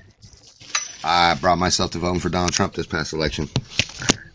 Thank you. Welcome to the panel, Carter. Thank you. Okay, once again, can somebody please answer my question? These AI geniuses down here that know everything about the robots, what did the AI CEO say this week? Civics. Specifically Sam Altman. Civics. I'm going to ask you to bring it down to a 5. Sure. Maybe the idiots could have been left out. I'm sorry. I'm sorry. What did they say, pal? What did they say, pal? Well, that's why I'm asking you. You can just be honest and say I didn't listen or I didn't hear what they said. The message that they had before, where people need to start worrying about automation taking over their lives and AI taking over their lives and their jobs, they've dialed that back. They've now shifted the message, and because they realize, because big enterprise companies, you know what's around the corner? You know what happens in June? It's a lot of companies' annual budget. That's their fiscal year, and they're dialing back on the AI that they're trying to buy at an enterprise level. And that, at the end of the day, is what drives tech. It's when enterprise adoption happens, and when they're starting to dial back, now the Sam Altmans of the world are starting to say, well, AI is not going to replace jobs. It's just going to enhance and make your job easier. We still need humans to run it. There's a reason why they're dialing back. Now, I understand that there should be a fear for data centers. I absolutely agree with that. I don't think that politicians should be playing favoritism as to where data centers going when they don't have the resources to actually hold that data center. So I share empathy with you there, because I fucking also don't want data centers going in places that can't sustain them. That is a problem. But this fear mongering that AI is taking over and that robots are going to take over and that the trillionaire is going to do that, it's just not there yet, man. It's not Terminator. We're not there yet. Well, I think you're wrong, because I know of plenty of small call centers, family-owned call centers, that have been shut down because of this. They've lost full accounts, enough business to shutter millions of dollars in accounts because people are going with AI phone operators. Call centers aren't white-collar jobs. I'm sorry, they're not. A few No Kings protests. So blue-collar people don't matter? To a few of those. No, that's not what I said. Carter, we can hear whatever you're playing.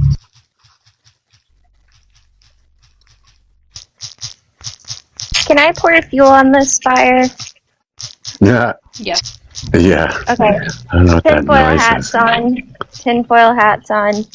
I saw a story one time out of Gaza where people were waking up and there were... Lord, Carter, are you okay? I thought I was... But people were waking up in Gaza with drones in their homes. And I bring that up only because I'm a little concerned with some of what we've heard coming out of Gaza, Ukraine, and other places with this, new drone warfare, where the ability to affect violence and surveillance over people and control, it's like massively accelerating, and it's scary. And I can't remember, it was a Ray Bradbury book, and I can't remember which one, but they literally talked in the book about how at night everybody was in their home by 8 watching TV, and drones would go down the streets looking and making sure everybody was in their home, and sending back video to whatever overlord. I don't know. I feel like we're closer to that than we realize, just based on these, again, tinfoil hat, what I've been reading out of some of these places. Listen, I don't want to jump in on that, but I'm also going to say, with the Alexa devices and all of that stuff that we have in our homes, and who gets access to those, I will jump on that with you. Bless them. Thank you. Yeah, surveillance and trying to figure out what you like has been here and will continue to be here. That technology happened before Gen AI took off in 2021, right? But this idea that we're going to have autonomous robots replace us, we're not there yet. It's way too dumb. I work with AI every goddamn day. Trust me, we're not there yet. You're making the assumption that they actually want it to be, or they need it to be good. I mean, they don't really care if it's good or not. Did I interrupt somebody? If I did, I'm sorry. I didn't hear anybody talking. No, it's just the screaming. What is the screaming? Humanoid robots, and then we have AI as in we can take loans from a bank and open up a business and make connections and things like that. There's different type of AIs.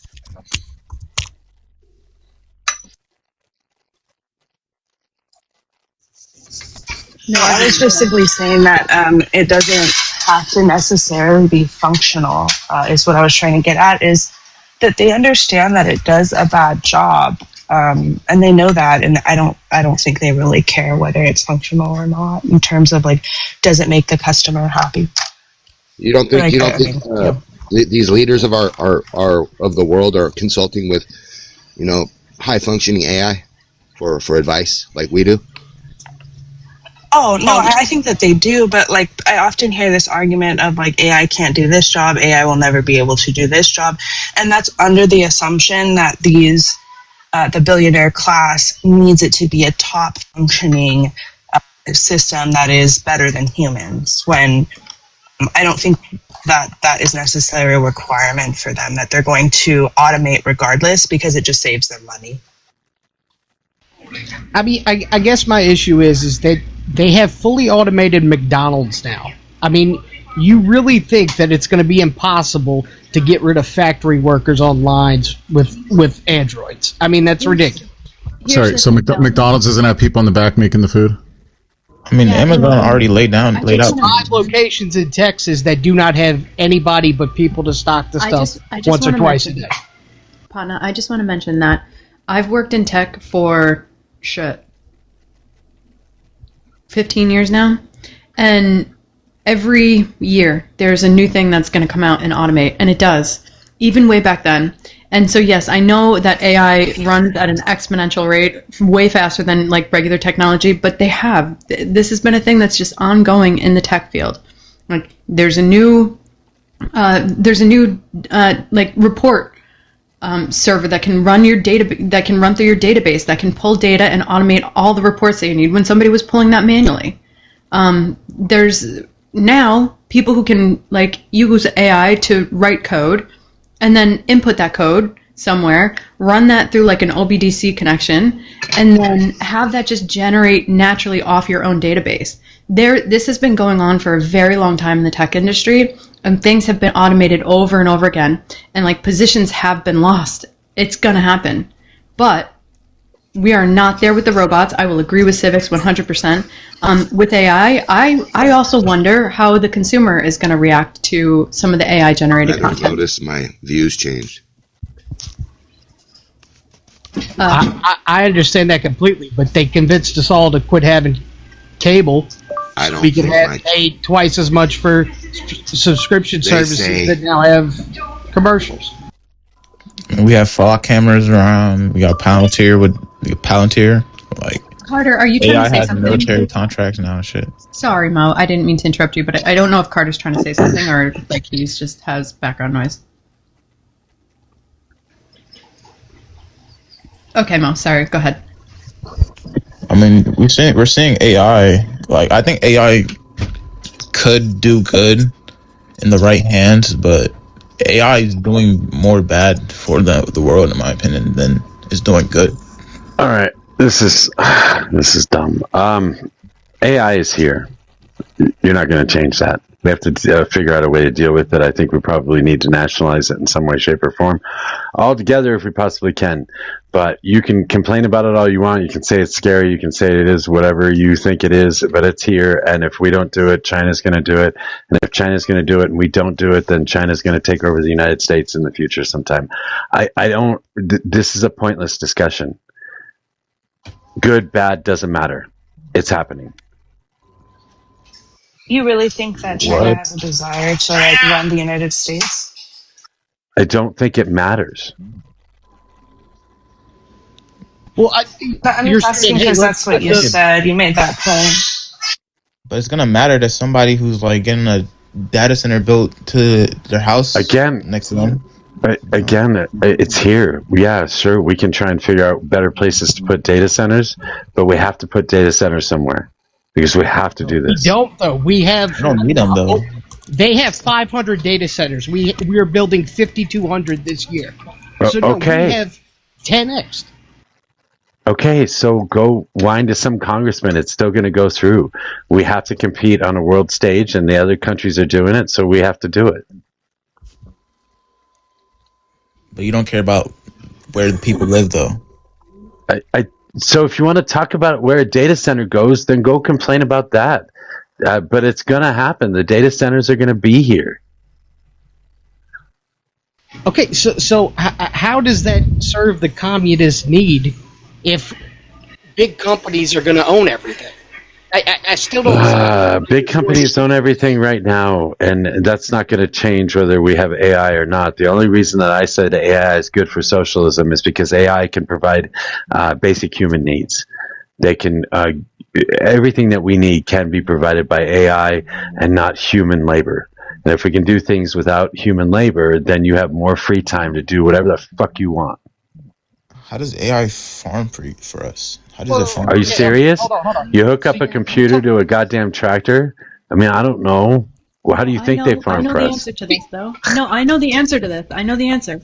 So there's AI that already exists that helps with farming because it can detect the level of moisture and water in the soils and the patterns of precipitation within that field, and what that particular plant needs to grow will automatically turn on the like sprinklers. They'll automatically water. They can chase droughts. They can fix droughts just based on like the calculations through AI. Okay, but now you're talking about completely relinquishing the means of production. How are you a communist? You will have no say in What? it. That is makes absolutely sense, though. communism 100%. Yes, this is exactly what Marx wanted. It's just exactly like what Cosmic was saying earlier. It depends who has control of the AI, and I think Mojo's actually on point. It should be publicly owned. So we just have to nationalize the companies. This is gonna. Are we gonna? But farmers would lose jobs, though, right? Yeah, but everybody's going to have free food. I don't think AI can do that for people. Okay, everyone has free food, but who determines who gets the food? You see, you're going to nationalize. Everybody gets the How are you food. going to beat the money? Everybody gets whatever they need. That you don't need money to grow food. You need labor. Exactly. The point is, AI. Oh my gosh, I don't know. AI is not supposed to replace the human labor. Like, they're not supposed to replace that. That's a perfect solution for a communistic system, for Christ's sake. If all basic needs are met by computers and robots, then we can spend all of our free time self-actualizing. We can figure out what we're good at. We can do the things we're good at. We can do co-ops without the need for profit. We can do the co-op just because we want to do the co-op. If everything is provided to us through the use of AI and robotics, then that's a better society. I don't think If you have an opinion that the people that own the robots don't agree with. Well, that's why I said we have to nationalize these AI companies. I mean, nationalize. I mean, yeah, that would be good, but nationalizing isn't inherently socialism, or. Well, if we own the government and the government owns the company, then we own the company. I mean, isn't this kind of like the big, like, tech scare of, like, the internet scare of, like, the late 90s? There's already an AI bubble right now. Yes, yes, it's exactly like that. The fear that online shopping was going to replace everything when it was a gradual thing. I don't think that's the case really? here. Tell that to every business that shut down during the pandemic. Hey, when was that pandemic? Hey, in good faith, since I'm not going to yell at you, when was the pandemic and what point was I making? I don't think that's the My case here. point Though. is, 20 years later, it did happen. Overnight. Sure. It happened in 8 months. It did not happen in 8 months. There are still malls, there are still stores. For the love of God, are you serious? I don't think that's the case here, though. Because we've seen AI is replacing the same jobs. way it was before the pandemic. It hasn't taken a huge drop. What has taken some jobs? But we absolutely. Sorry, Mojo, go ahead. What has taken a huge drop? Brick and mortar retail. Okay, you know that we lost a certain amount of jobs when the businesses got shut down, and when we gained all those jobs back, Joe Biden added another 8 to 10 million above and beyond that, right? So he actually added jobs after the economy was reopened, we didn't lose jobs overall. We gained jobs overall from that. I'm not talking about jobs. I'm talking about people that own businesses, people that had invested into their community. I don't give two shits about people that own businesses. Yeah, I think the issue isn't like, Mo, you have some pretty gnarly background noise. I don't think the issue is that AI is going to replace every job, because exactly like Mojo said, it's undeniably going to happen. We need to buckle the fuck up and get ready. None of us are going to have a job. At the end of the day, maybe some therapists, they can market it as like the human touch, the human conversation. Other than that, none of us are going to have jobs, except maybe someone like Mojo who does streaming, as well as therapists. So there may be some like niche sectors that get to. Oh, just hold on. I'm almost done. Sorry. There are niche. It's all good. There are some niche sectors that will get to keep their jobs, but for the most part, I think it's going to get rid of all jobs. I think that is actually a good thing. Nobody wants to work for the rest of their life. I think the issue right now is I'm not seeing many politicians other than Andrew Yang talk seriously about a UBI, and that's why I'm scared of it. Not because it's going to replace, but because UBI conversations absolutely need to happen right now. I don't know about right now. I mean, maybe to get ahead of it, sure, and I agree with you. I think and I would agree, absolutely. I'm totally for a UBI. But I don't think that AI has come to a place, and I think the market is still going to decide on how AI is received. So if we're receiving certain sectors, and let's even like mention the arts. So if the arts are inclusive into, let's just say, business practices or companies that do market, like is that going to be, let's just say in retail, as emotionally pulling for them to make a purchase as it would if it were human derived? Because a lot of the things that you have to mark now, that they're AI generated, so you will know, and that's just in business in general.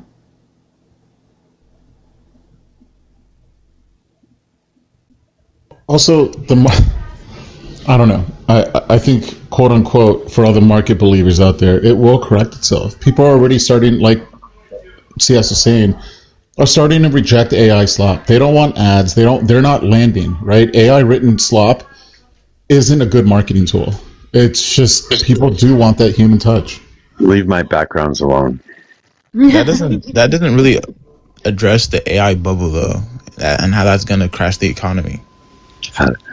This makes me think of Y2K. The world's coming to an end. Oh my God! All the jail cells are going to open because they're automated and they're built on only going up to 1999. When they hit 2000, it's not going to know what to do. Every single cell is just going to wide open, and all of the goddamn prisoners are going to get out and unalive all of us. I mean, you're saying that, but I know people who have lost their jobs. I know 40 or 50 people. Sir. Oh, yeah, a lot of people. I work in the AI field. I'm heavily involved in it. I'm heavily involved in its planning. I'm heavily involved in its execution. I'm heavily involved in its legal and I can't say the next word, ramifications. So, listen, yes, I agree with you. There are going to be some people. However, what you have to do, and again, what I mentioned before about being in tech, you have to maneuver yourself a way around that. You have to be the person who knows how to control the AI and how to promote the AI. That's where you get ahead. But this happens in tech all the time. I understand. It's not scared. Okay, but these things don't work top down. Okay, you're going to have poor people who aren't don't have the IQ to learn computers. Okay, and we have no way to put them on any more Social Security. We're maxed out on that. So we're not going to raise the IQ level for IDD, so these people are going to be starving. And it's already happening. They're automating fast food joints, and I know you don't believe that, but I've seen it. I went to one in Texas. Poor people will just be poor. We have no solution for it, and it's only going to hurt the lower class until it hits the middle class and somebody gives a crap. Yeah, can I ask CS a question? Sure. What happens when AI replaces all the white-collar jobs and these people can't afford their mortgage, and then all these AAA bonds just disappear like they did in 2008? I think we should have systems in place before that scare comes into reality. And like B was saying, a UBI would be needed, but we're not even close to any of what you're saying. So yeah, there needs to be legislation. There needs to be something that's put into place where we all have something different to survive, because you know what? That also helps the system. How is it not already here? AI Mythos is literally basically Ultron. I like listen, but it's not taking jobs to the extent where people are like going hungry on the streets, and that's what you're saying. Not yet. No. And they're not losing their money. In 10 years. Not yet. Not 10 years. I'm sorry, we are not 10 years away. No. What are you talking about? They're already doing automation in fast food. So fast food is where you guys go because you can now order off a screen, and then somebody they're hold on one cooking the second. food. No, and then someone I don't know. I don't go to McDonald's often, but when I take my niece and nephew there, I do see people cooking in the back. I do see that at Taco Bell. I do see people that hand you food. Sure. You want to go full robotics on that? Do you want to know what they're going to have to change for their infrastructure? How many locations there are? How many robots they're going to have to train and also implement into every location? That takes a huge investment from a company. And I failed to mention that, and I'm not trying to like whatever, but I've worked for Fortune 8 companies down in AI and in tech for the last 15 years. So listen, I understand it's scary, but this scare has been here for 15 years through every iteration of new technology that's been introduced. This one did not scare me, maybe because I'm conditioned to be not fearful to it. How are you? I would like to point. Hold on. I would like to point out. Just real quick that I completely agree. Like, you know, it's obviously an issue, but you know, Detroit and the automakers and what happened to, you know, when we, you know, ship jobs out and then, you know, we automate things. Like we have seen in history where, and currently right now, people are losing their jobs, and we are hearing crickets from Congress about what they plan to move forward. So I'm not saying we need to implement a UBI right now. Did you hear I'm not even hearing anyone other than Andrew Yang even talk about it. And we are having thousands of people are currently losing their jobs to AI. So that's one point for getting involved in your local government, and to call them and to say, hey, like this is happening on a local level. We've seen XYZ happen. Bring them data, bring them facts, and see what their response is. Understand who they are as a candidate, and put yourself behind that candidate and tell. Well, I'm not done, Nate. Give me 1 second.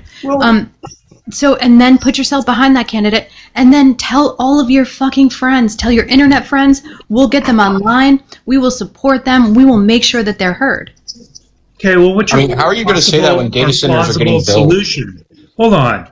So what's your proposed solution for this AI wave that's going to wipe out all these jobs?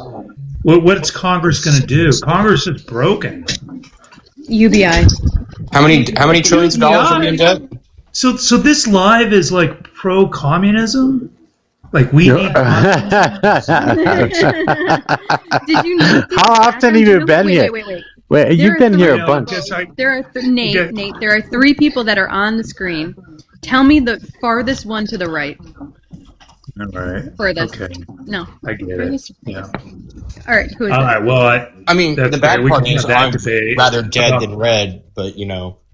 Well, we can have that debate about the ideology of communism versus capitalism. You but didn't answer the the question. thing is, unfortunately, and I guess that's the reason for mass immigration. It's one of it's part of the end game for why we brought in 1/4 of Mexico's population to this country.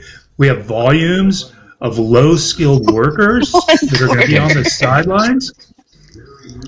You know, there's only so much fruit to pick.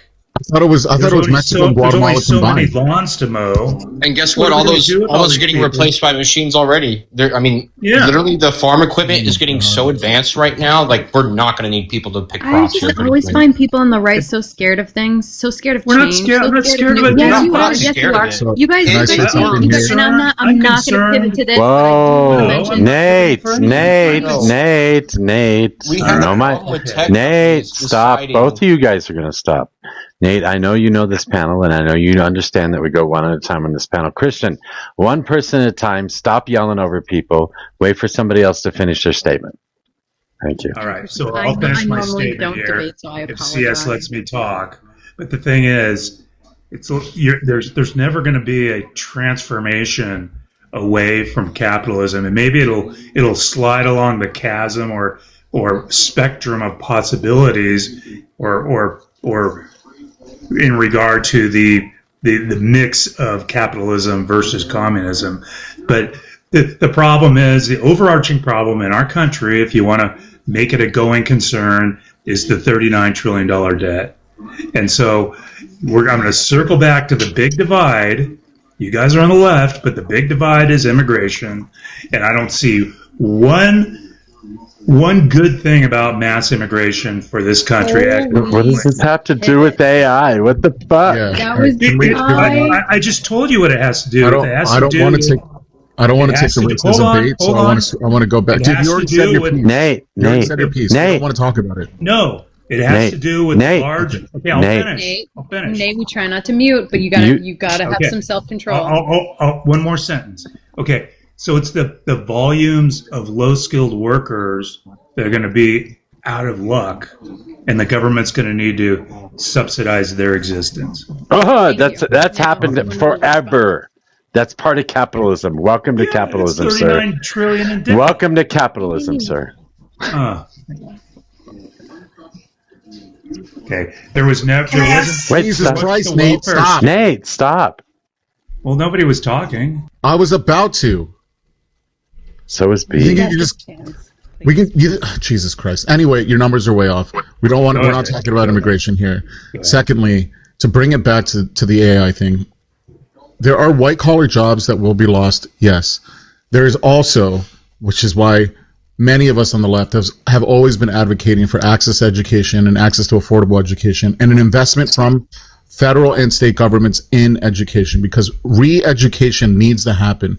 New skills need to happen. Adults going to classes and online courses, etc., you name it. That needs to happen. There's going to be a transition in the way our economy works, whether we like it or not. And listen, I don't think that UBI is the best solution. It is a solution. I just think that a UBI is just a Band-Aid solution to the problems with capitalism, in my opinion. But if that's something that needs to happen temporarily, we put like a 10-year window on let's give people UBI so that we can transition our economy so that it works for workers. I'm all for that. I just don't think that it's a long-term solution. There, I landed. Not touching the fucking immigration thing. What even happens to betting on the stock market with using AI? Because that's probably going to come out here pretty soon too. If it already hasn't, you can literally just make models.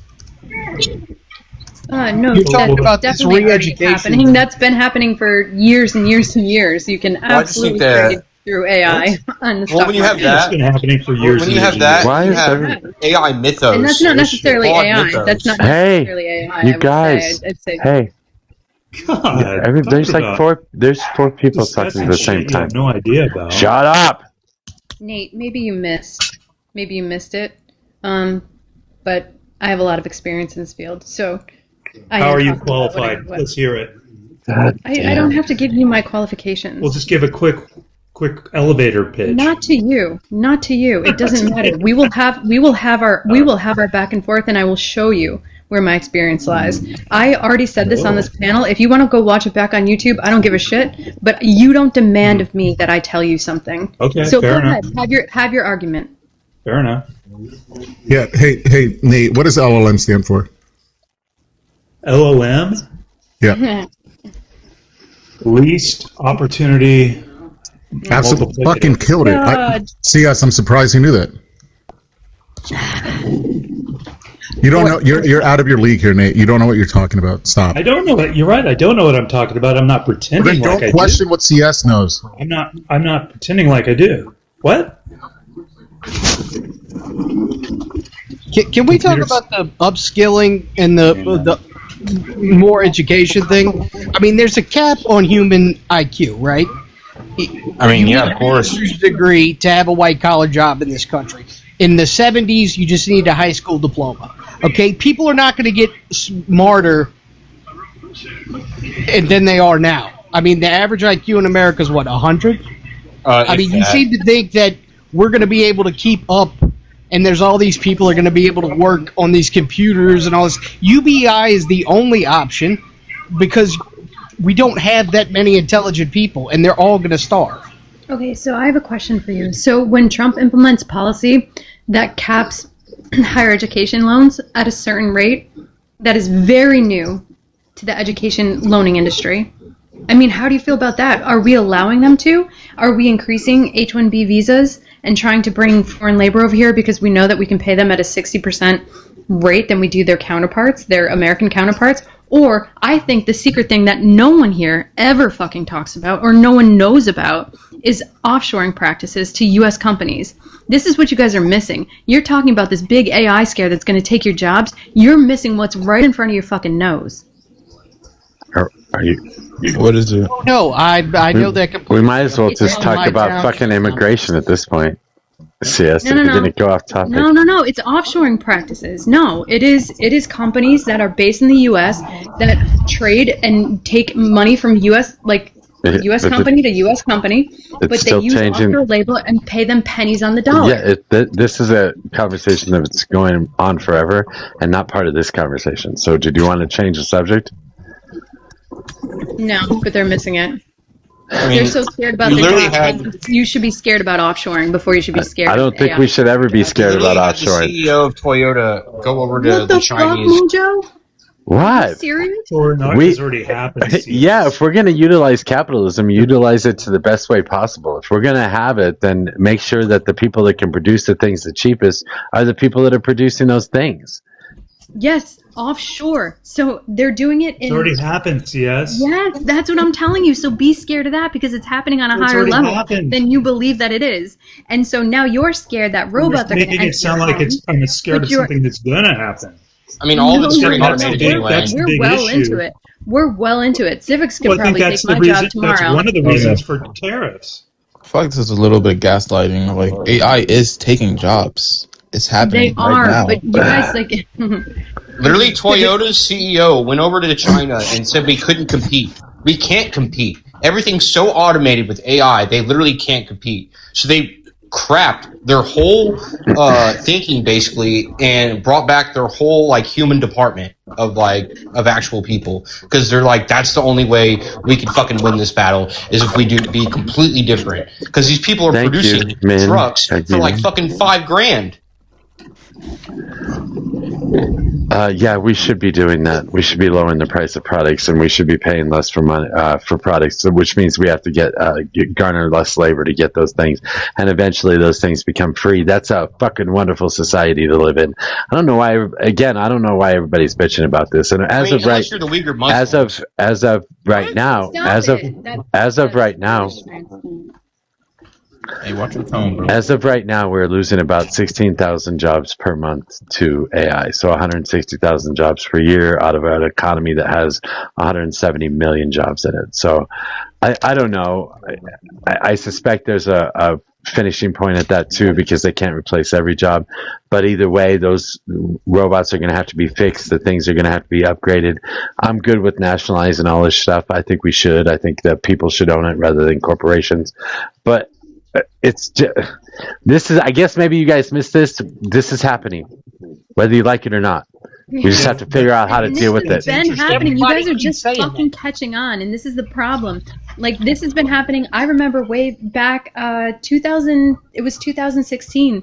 The Fortune 8 company that I worked for, they moved their retail model from having any kind of analyst pull data to market towards people, to target market, and move that all to having data scientists build models and make that automated based on purchases and based on going into the database. This is already fucking happening. And then also it was part of its learning too. It could advance itself. It was tested on the fact that if they purchase A and if they bought if they were given a discount for A and they purchased A, do more of this. However, when a competitor comes in, they could also change that model to say, oh, well, you buy, and I'm just going to use hair care for an example, you buy Pantene, okay, let's target every person that buys Pantene, and this was built into the AI models.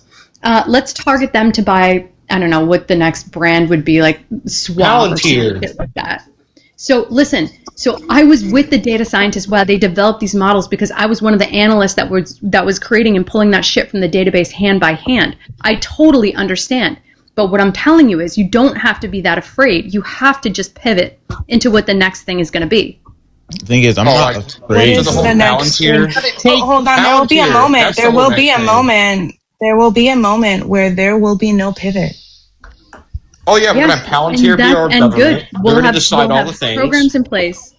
We're gonna get rid of Congress. We're gonna have We an AI will. government. Hold on. We will, though. Like, again, my issue is not with AI. I would love to not work. Honestly, I'm in medicine. If we can get robots to save lives more than humans, I'm all for it. Please replace me, because at the end of the day, that's all I care about. Hold on, Christian. I don't care about COVID.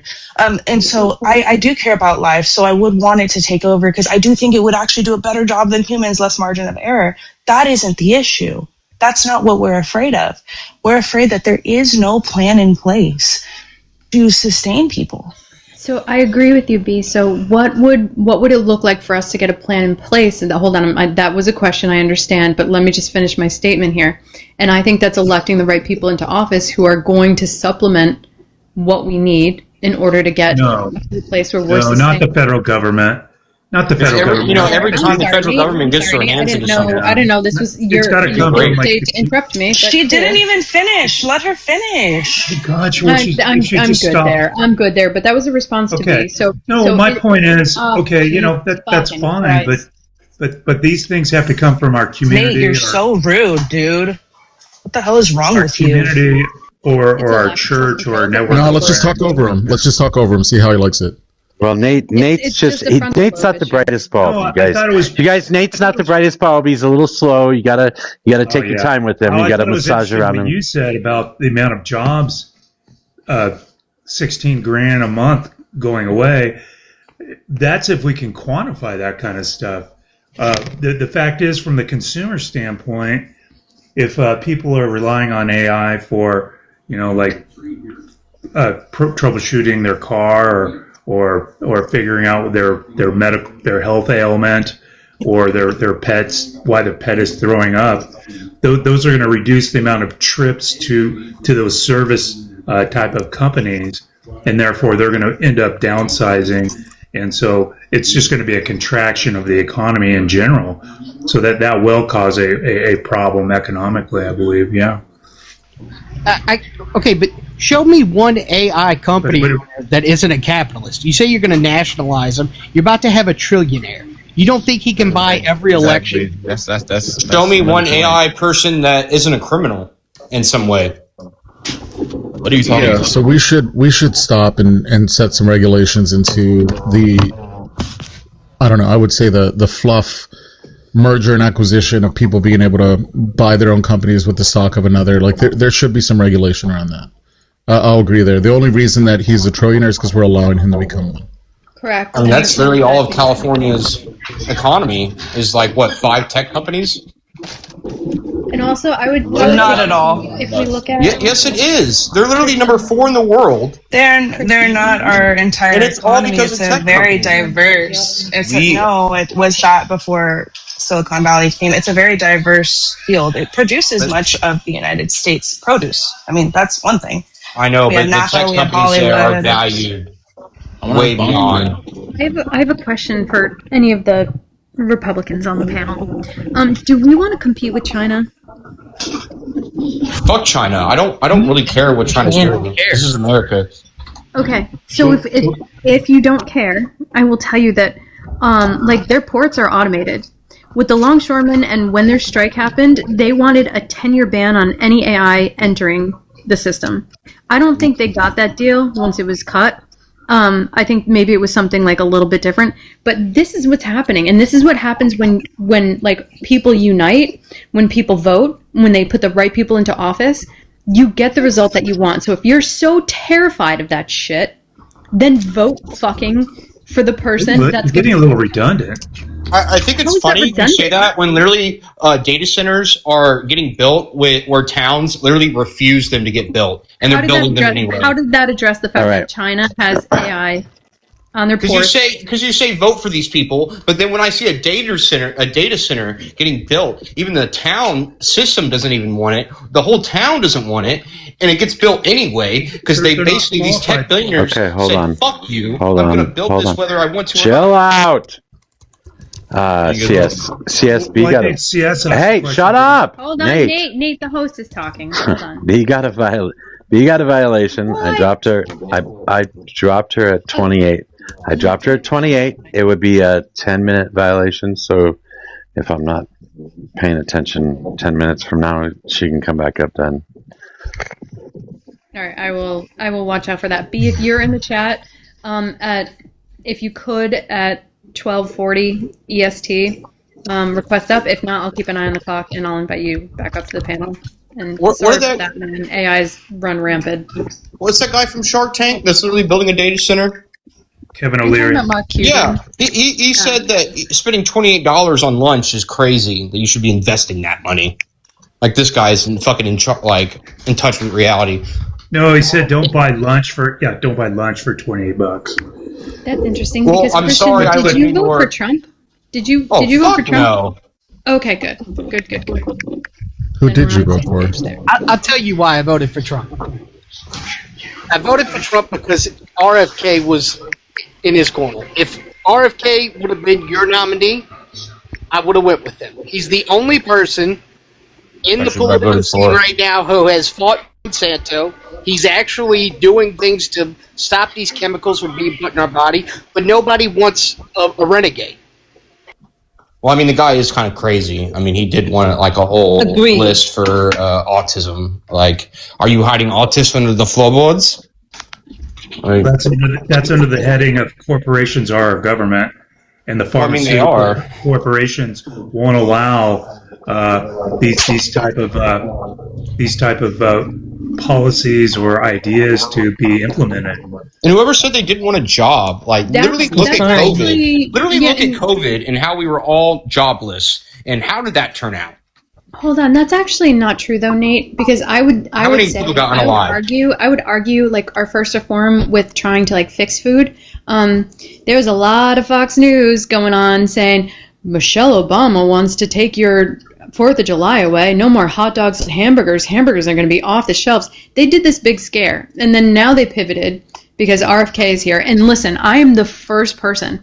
I believe that we need a huge check into our food system, more so than we need a lot of things. That's probably my number 2. So I'm with you on that. I'm a vegetarian. Yeah. I eat very healthy, and I think that sustains any mental health that I can have in a crazy fucking world. So I agree, and I think we should take the poison out of food. However, that being said, this is nothing new. This happened under Obama. This is Michelle's platform. And then Michelle succumbed to pressure, and I will admit that, and it didn't work out. But the pressure was coming from the right. The pressure was coming from people who opposed Obama because she was speaking out against food companies. Oh, I agree. That's the bipartisan spirit that we need. We need to agree on what the problems are and come together a little bit, because the thing is, it's like your team against my team, but yet if you look beneath the surface, you'll see that there, as a conservative, I have a lot of stances on things that are popular with the left. And, but I also think RFK is a wild, fucking crazy person, and we should never believe a thing he says. And he discredits himself based on his history and based on all of the other things he does. However, I do believe in his food stuff. Yeah. All right. Well, the thing is, can we not celebrate the end of intelligence and science? This is what this administration's been doing, right? They gutted people at the CDC. They got us out of the WHO.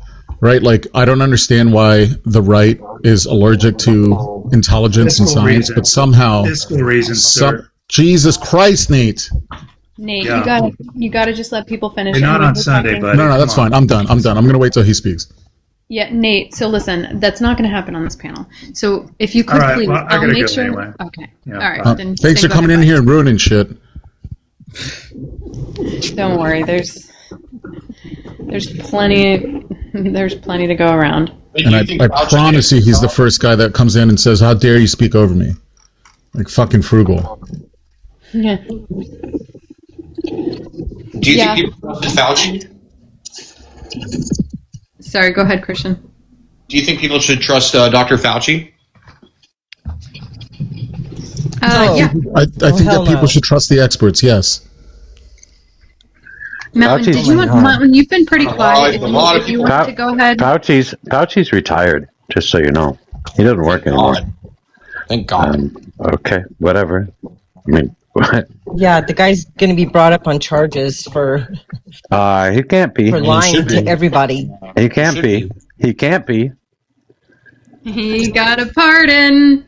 Of course. No, Why it's, wouldn't been he? proved, it's a fact that he lied to everybody for his own I benefit. bet Pfizer paid for it. Wait, hold on. Time out. You said it can be proven. Can you prove it?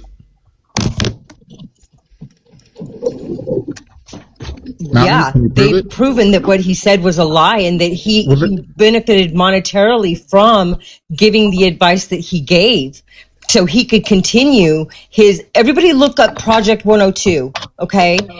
Everybody, the WHO was involved in it. It's online. Everybody look it up and you'll see exactly what they did a month before the pandemic broke.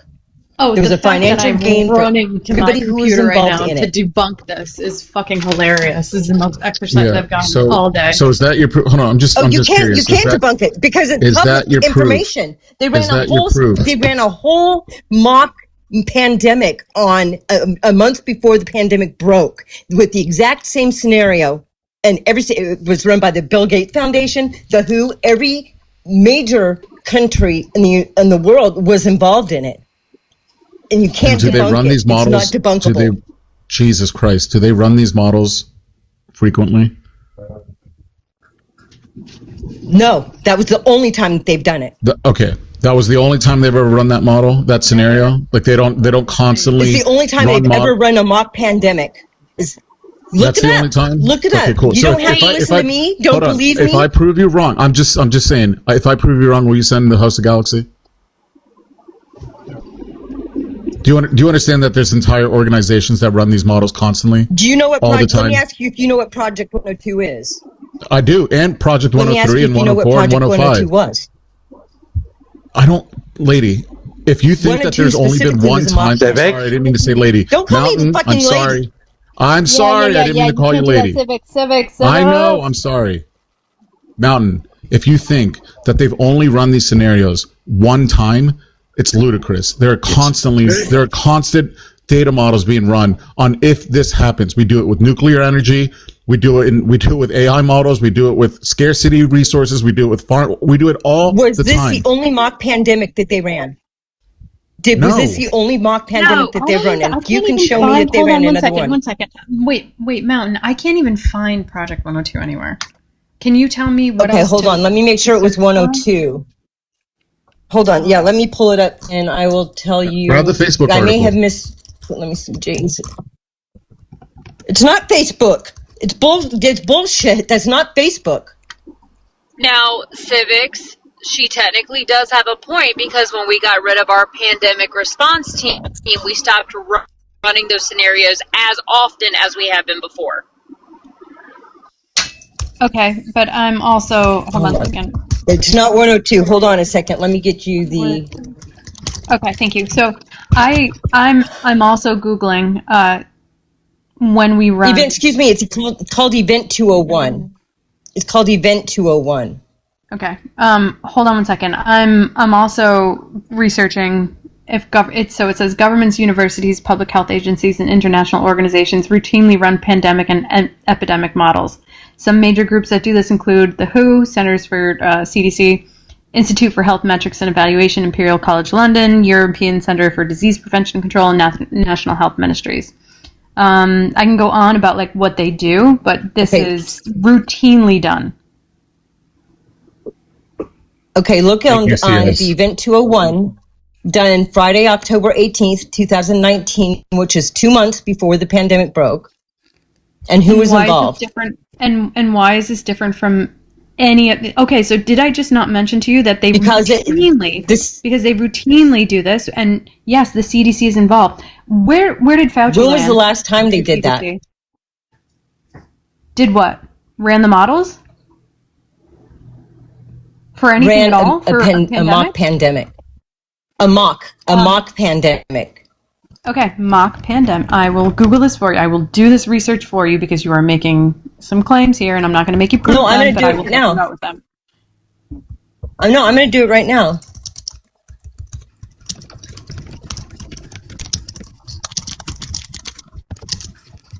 Where Bill Gates was involved.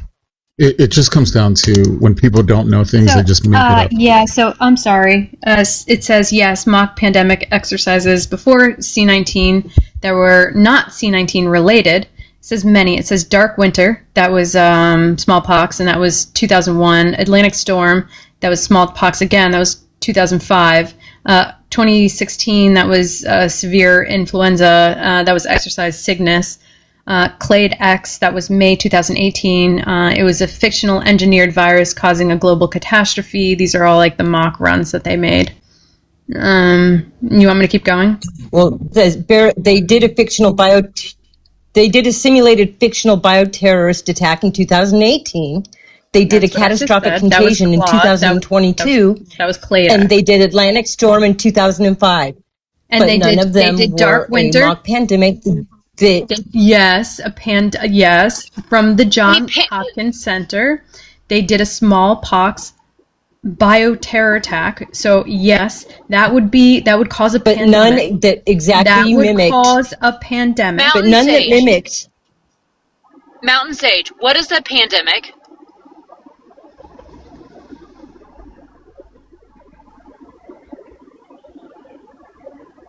I'm sorry, I cut out or you cut out.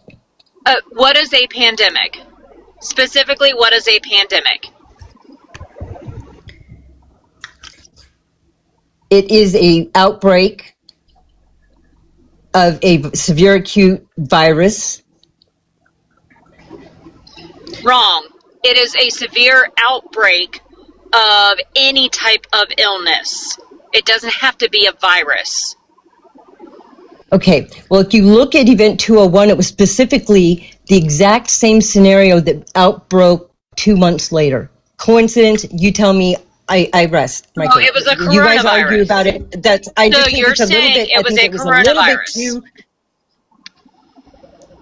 So you're saying it specifically was a coronavirus? Yes.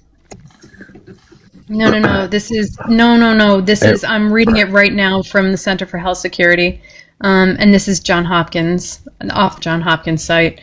Event 201 was a 3.5-hour pandemic tabletop exercise that simulated a series of dramatic scenario-based facilitated discussions confronting difficult, true-to-life dilemmas associated with response to a hypothetical but scientifically plausible pandemic.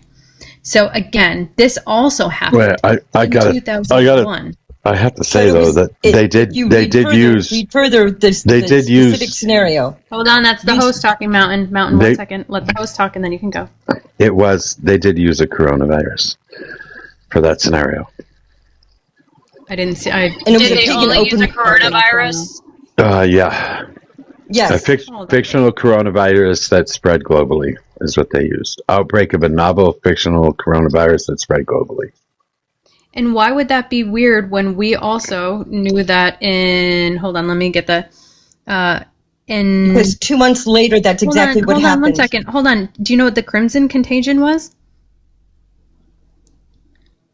Because that was ran for influenza pandemic. Never heard of that. Yeah. Okay. That was ran respectfully in hear January. Hold on. I'm not done. I'm telling you what it is. From January to August in 2019, and it says an influenza pandemic originating in China. Yes, I understand you there. But what did we do in October 2016? Nobody knows about that. Hold on. It did not affect everybody like it did Corona. Hold on. Exercise Cygnus was October 2016, and it was a mock trial or a mock run for a severe influenza pandemic in the UK. This happens. Like, I get it. Like, you could draw the red strings, but until you have them fucking connected in a way that's way more solid than that, I don't know. Oh my God. That's crazy. I can't believe that you don't think that's solid enough. 2 months later, the exact same thing that happened at the pandemic. Okay, fine. Don't draw your conclusions. What's the point? All right, so what's the point? Let's say this. Let's say that they knew something, right? That something may have been like queued up, like, hey, we've found some things happening here. What's the point? So they wanted to run a mock trial in case it did go pandemic. Well, they monetized because Bill Gates monetized from it. He immediately went and invested in every single market that was touched by that as a result of what they found out, the results from that mock pandemic. And if Did you anybody don't else? want to... Did anybody? Was it just Bill Gates? Republicans, a bunch of Republicans. I'm done. I'm not going to say anything more about it. Didn't a bunch of Republicans invest in certain companies and make a ton of money on trades during the pandemic? Didn't a bunch of Republicans do that? So all right. I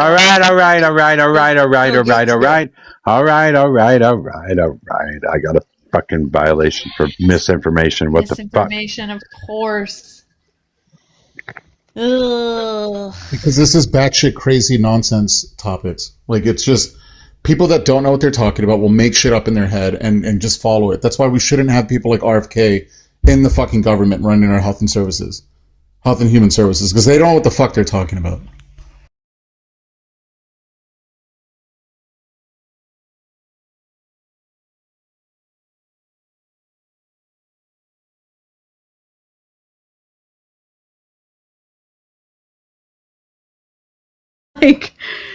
Like those two things are not safe for government.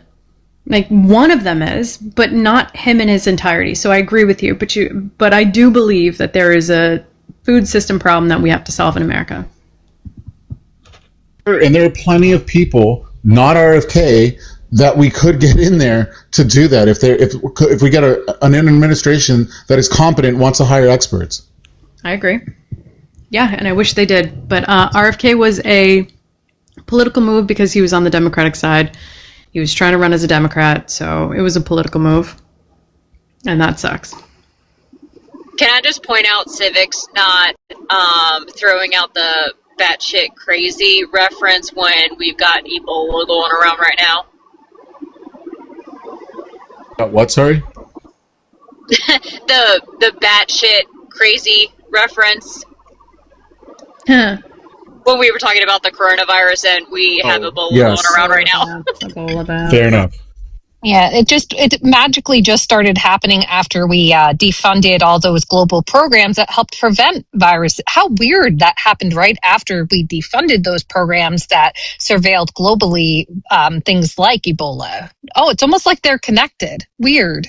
All right, guys, I'm just going to, and I hate this for us, and sorry, Neuro, because I think you'll have a lot to say on this topic, but I'm going to move us off of this because if we've gotten one violation, this has been happening so consistently yesterday, we can't keep getting violations. It's really going to hurt the panel.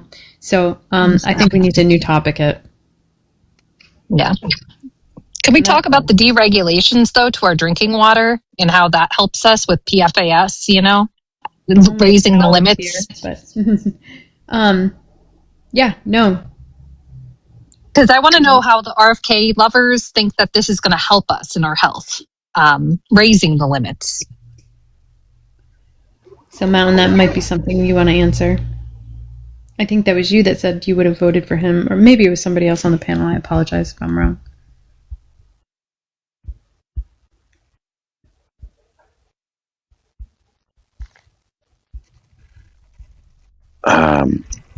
What is exactly are you talking about? What is it going to do? What is the regulation you're talking about? So it's to limit the, originally Biden put in a regulation to limit the PFAS that could enter our water, or that was acceptable, right? Trump and RFK Jr. raised the limits, meaning now they can add more forever chemicals into our water. PFAS specifically, and how much was it raised by? Let me double check. I think any increase is probably problematic. I don't know. I think if anything, we should decrease. How do you know it's not going to be good for us in the future? What? You want plastics in our water? Ball? Why not? Maybe it works as preservative, and we all live longer. Pass on that. But no, that's objectively. Oh, sorry. Is someone trying to talk? I don't know. It's Sammy. They're breaking up, whoever it is. Yeah. Sammy, you're breaking up real bad. But if anything, we know that PFAS has directly impacted women's reproductive systems. There's a lot of issues with PFAS and causing schmancers. So, I don't know. If you want me to bring up those stats, I will too. Well, we don't care about cancer. I mean, most of us still eat meat, and that causes internal cancers, and nobody cares. Oh, I'm sorry. I just didn't know you wanted to be fucking not Iron Man, Plastic Man, and wanted to live forever under your plastic balls. Good for you. I'll live forever. I would be okay with living forever. That's so weird. They're plastic glowy balls. Get it right. Why is it weird that you'd be willing to live And actually, they're seeking to repeal it completely. So that seems kind of bad. I mean, not that I'm a scientist, but, for a lot of people that were like, RFK Jr. is going to keep us healthy, make us healthy again, I just have a hard time seeing how that aligns. I mean, I guess the red dye, whatever that is, was super important, but like cancer and infertility in women, not a big deal. Yeah, I agree. They're just trying. Also, living forever is no, that's a hard pass, Mojo. If you want to talk about that too, because I think that's a nice, safe place we can land away from maybe not getting flagged so much for misinformation just for a bit. Then we can go back. I just want to be a fucking contrarian right now. Well, the PFAS thing would be a great way to reduce the number of abortions, wouldn't it? Actually, would increase. It actually has been linked to an increase in miscarriages, so no, I would say no. Bad tiger. I mean, we could just all start drinking where I live, I can't even drink my well water because it's so contaminated thanks to DuPont dumping in New Jersey. So like maybe if I just start chugging it, I'll just start being here like shorter. Like that might actually be like my retirement plan, actually, come to think of it. Where's fucking pallet when you need him, man? This sucks. No, He's the water man, not the mountain man. No, she said that she can't drink her water, her tap. I don't know if you saw our back and forth civics between Pallet and myself in Discord. Your H3O with that extra. No. The extra oxygen really makes a difference. No, that there's tap water warnings where I lived not once but twice that there's poop in the water. Yeah, Don't drink the tap. Don't be homophobic. It's turning the frogs gay. Yeah, I was going to say, where I live, it's all well water and septic tanks because I'm very wealthy. I live in Sussex County, New Jersey, which is still very much in the sticks. Mojo, why do you want to live forever? Why not? I want to see what it looks like when we all turn into robots and shit. You will, under a different form, if you believe in that sort of thing, and I think you do. But impermanence makes everything better. Why? Why?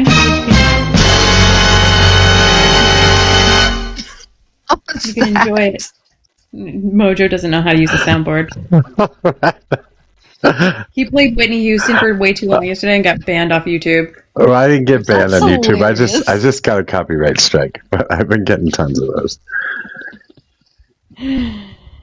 Someone said to do that once if like ever you see like a bunch of Republican extremists streaming or something on YouTube and they're like outside, that you could just play like Disney music really loud and their videos will be taken down off the internet. That is true, as a matter of fact. That actually does happen. You can get their whole friggin' channel banned for that crap. I love it. You can also get all their mods removed if you just continue to spam mute yourself and pretend like they're doing it and that somebody's doing it. They get really mad about that and yell at their mods. Causes a lot of infighting. It's pretty fun. Yeah, give us an example, CS. Of what? I don't know. Why mute me? I'm just listen. If I who is mute? Jesus Christ! This is not a safe. Understand? Feel the need to mute over again, and then I just You guys just don't want to hear a demo. That's how that works. I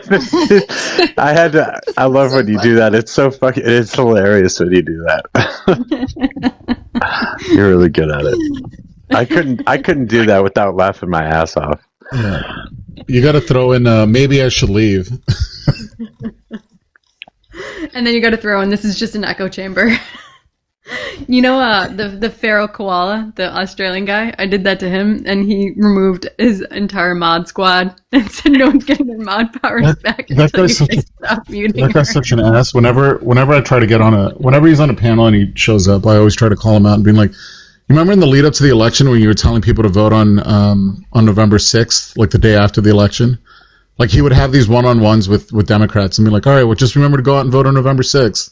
And it was just like misleading people, and I was like, "How is this allowed, TikTok? Like he's literally spreading misinformation. Like that is the definition of it." Yeah. That's how I'm doing laundry today. Is anybody jealous? Oh wait, why? Because our washer and dryer broke, and we're kind of broke, so I'm doing it by hand, and then putting it in my spin brush thing to try to squeegee it, and then I'm going to hang it all up. Doesn't that sound like fancy? Yeah, you don't have a washboard? Just do that. No, I don't have anything like that. I did have a functioning washer and dryer until they broke, but you know. They Samsung?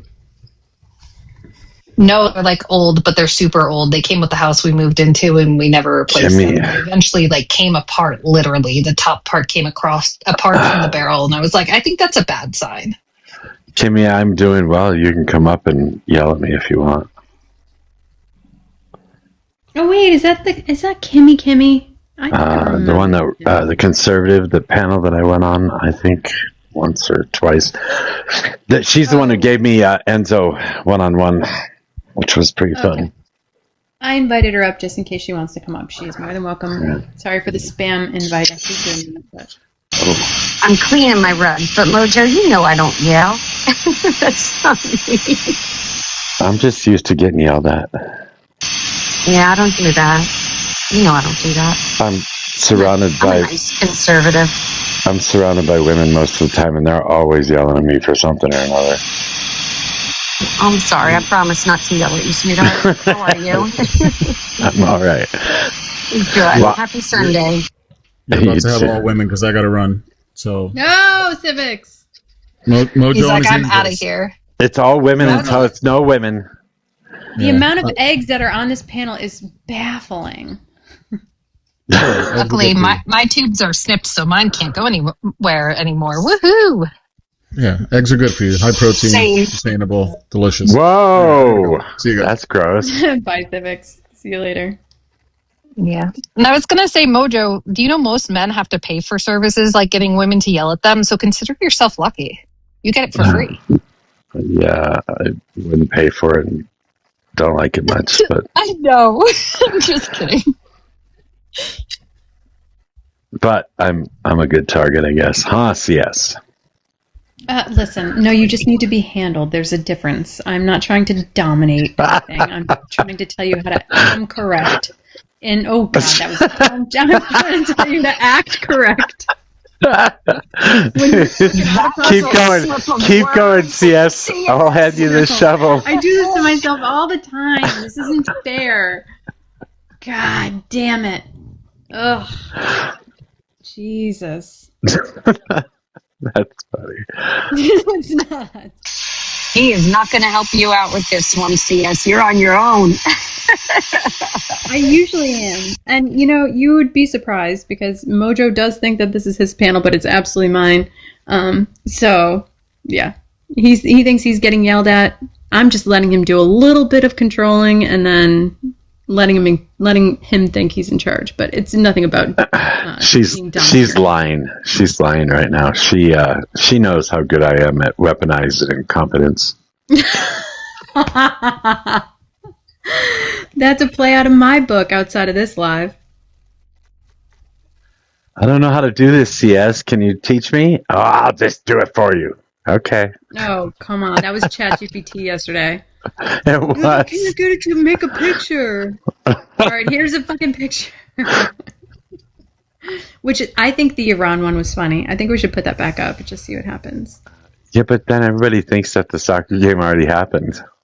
That was I know, the and that's problem. funny, and then we can make them look stupid. Stupid. Oh my gosh. Shut up. Watch Mean Girls, and then you can So talk no- to me like that. No joking. You said soccer, and it made me think. Have you guys seen all of the stuff that they're saying about Ebola and FIFA with the World Cup? How nervous they are about them bringing Ebola over here, and people are escaping from the hospitals over there, and they're really fearful that it's going to spread quickly, and they're going to bring the disease to the United States for the World Cup or during the World Cup. I did not hear that, but Yeah, it's crazy. I saw it either yesterday or the day before. They were talking about it. And they always got to try and scare us about something. I guess the hantavirus didn't work, so now they're talking about Ebola. It's generally the conservatives that get scared by stuff like that, though. Not me. You better watch that. I just tell them not to live in fear and not to wear a mask and to go roll around in it. Build up your immunity. That's what I say. I'm like, go play in the dirt. We used to drink out of garden hoses. We did. Oh no, I'll still wear a mask and stuff like that, but I have 4 different autoimmune disorders, so I'm not trying to yeet myself yet because I have like little ones that depend on me and crap. I got another friggin' violation for unoriginal or reproduced content. They do not like. I think they're hitting for AI right now. Even if I'm on camera, they're still hitting for AI right now. That's crazy considering how much this app uses it and approves of it everywhere else. I know. All the videos, everything. Take that down.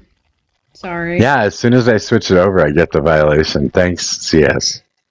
I'm sorry. No, that's funny because I had AI up before that anyway, so it didn't really matter. I think it's the N-word in there. Not that N-word. Jesus Christ. I was going to say, yeah, that could totally sound really wrong. Cancel CS? No. Oh, dude. The amount of holes I dig for myself. Where's Vince when you need him? Oh, God. Probably calling some other lady Baron. We have nothing to argue about. Why is that? I don't know. I can argue about almost anything.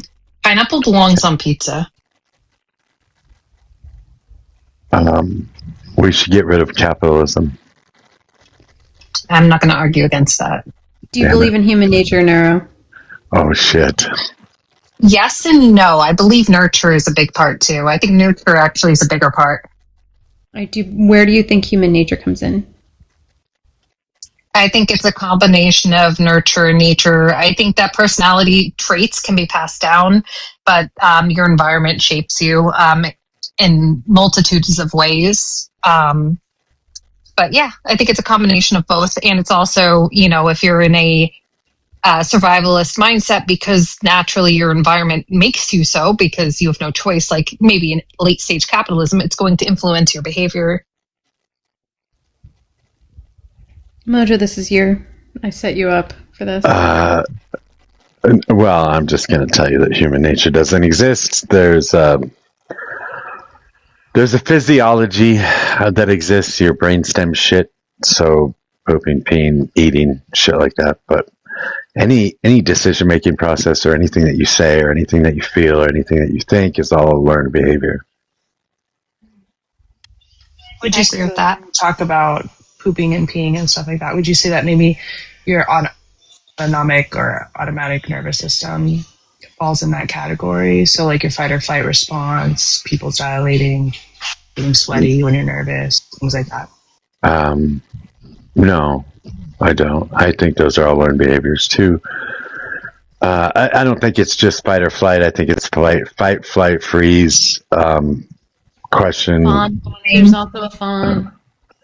There's all kinds of different reactions that you can have to different situations, and those are things that you're going to learn over time. So if you are exposed to spiders a lot, you're probably not going to be scared of spiders. If you are exposed to blood a lot, you're probably not going to be scared of blood, which will give you less of a reaction when you see it, so you're not going to get a fight or flight response. If you're exposed to fighting a lot, if you grow up around a boxing ring, you're not going to want to, it's going to train you as to whether you want to fight or whether you want to flee at that particular point in time. And people are going to take it differently. So I think these are all learned behaviors too.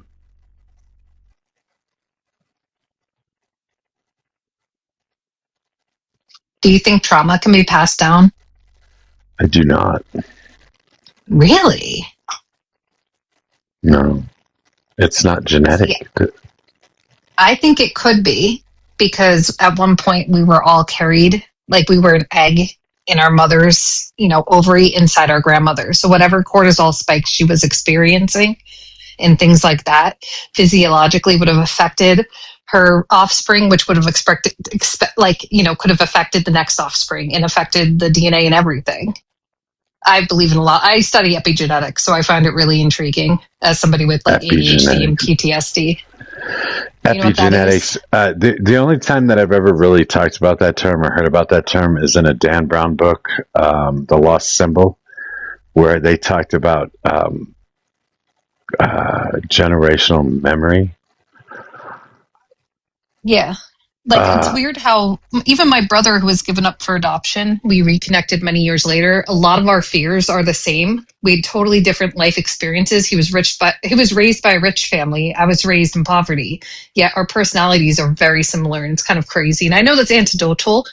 I do think your environment plays a huge role too, but I think there are some things that are weirdly enough carried down, and I think it is through stress and cortisol spikes and things like that could affect you. Yeah, not to make anyone feel shame that has PTSD in kids, because you can't control that. So I don't think any of that is you were proven. a Dan Brown fan, Mojo. Oh yeah, I've read everything. Good books, though. I even read Digital Fortress.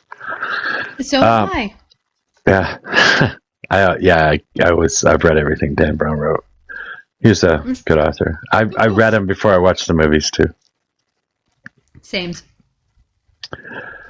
Mojo, I gotta go, sweetheart. I've got to finish cleaning my rugs, my stairs, actually. Am I supposed to yell? Am I supposed to yell at her? CS. We don't want you to leave, Timmy. God, we have to hold true.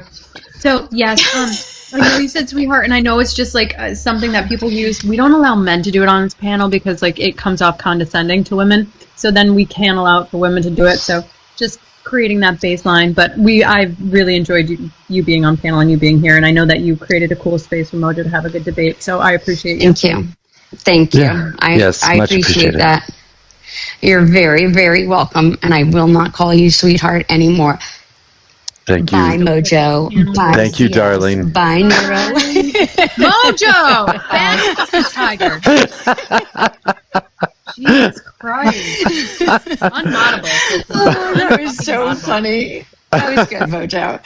I'll see you around. Take care, Bye. guys. Have a Thank good you day. for the welcome. Bye-bye. Jesus, Mojo. That's funny. That was funny. It was funny. You're fine. Although anybody that's listening is probably going to yell at me. Mojo! Okay, this is getting boring. L's in the chat for Mojo, please, for breaking his own rules because he's a hypocrite.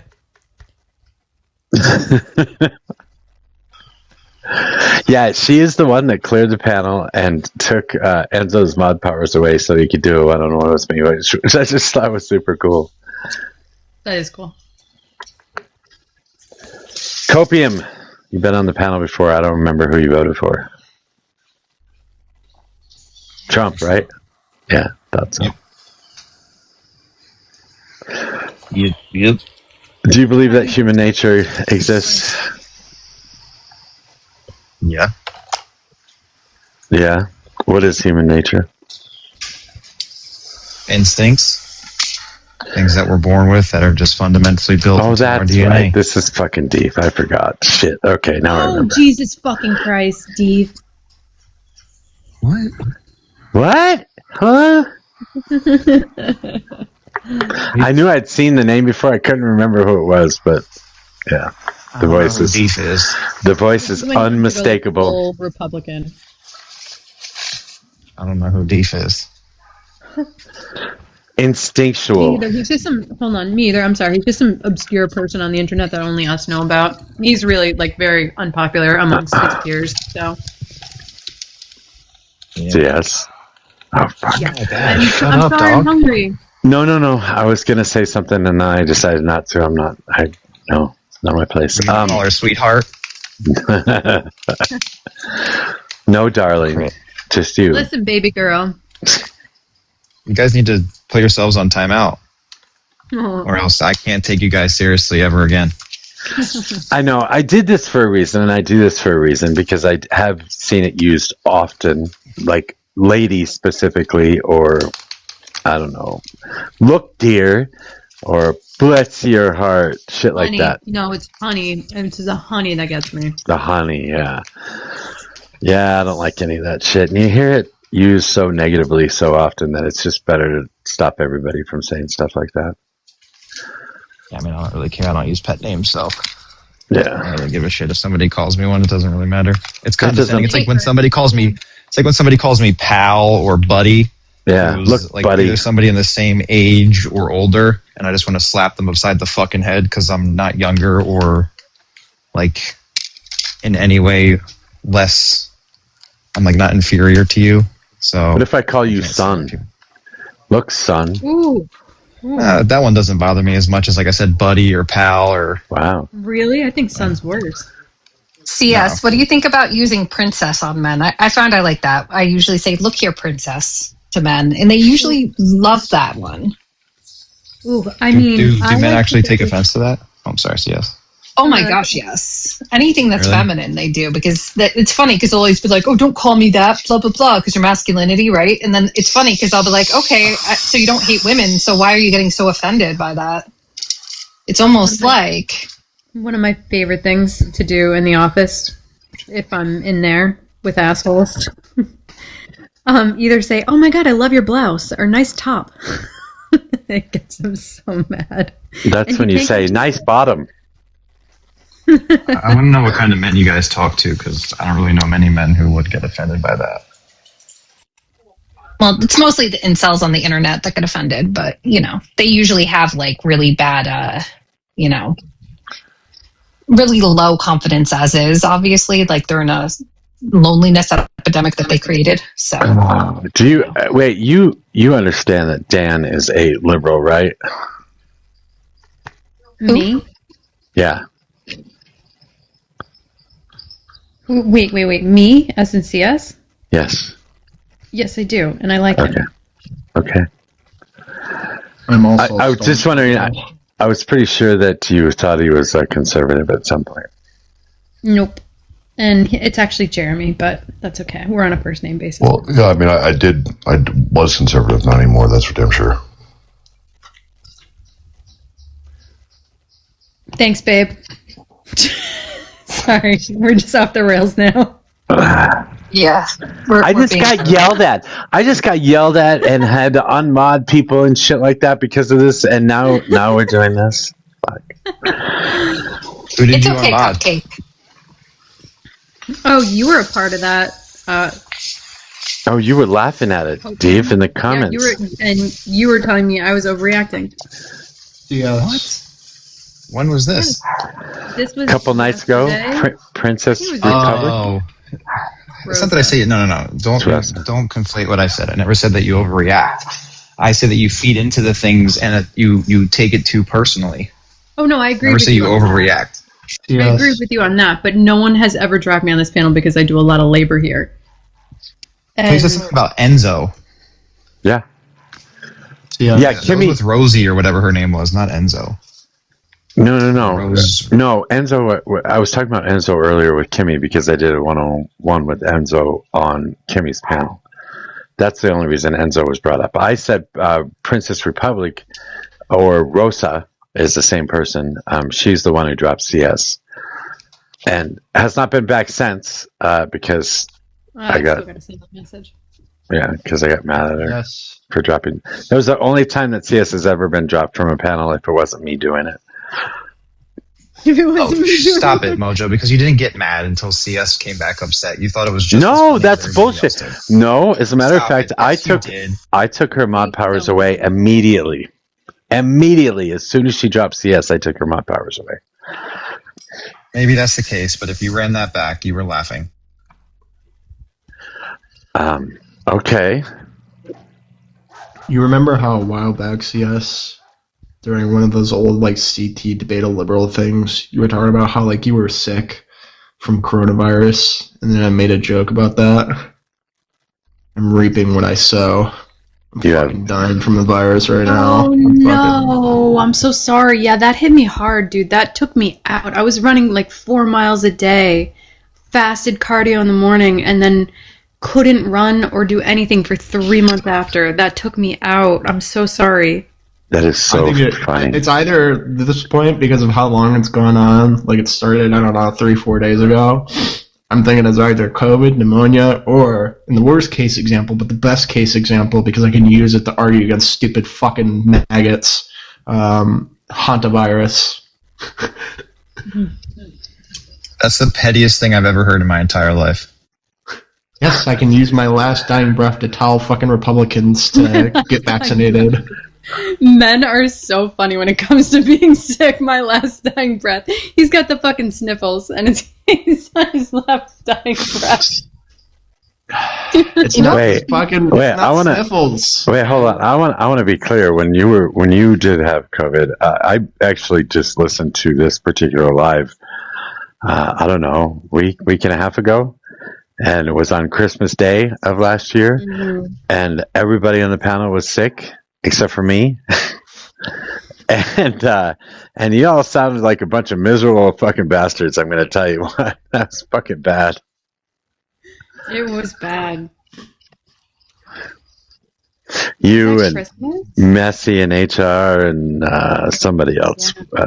I want to say Emma or something. I don't know. Somebody else was sick too at the time. So it comes through the internet, and never, ever, ever lick Messi's box. It's always tainted to some degree. What the fuck?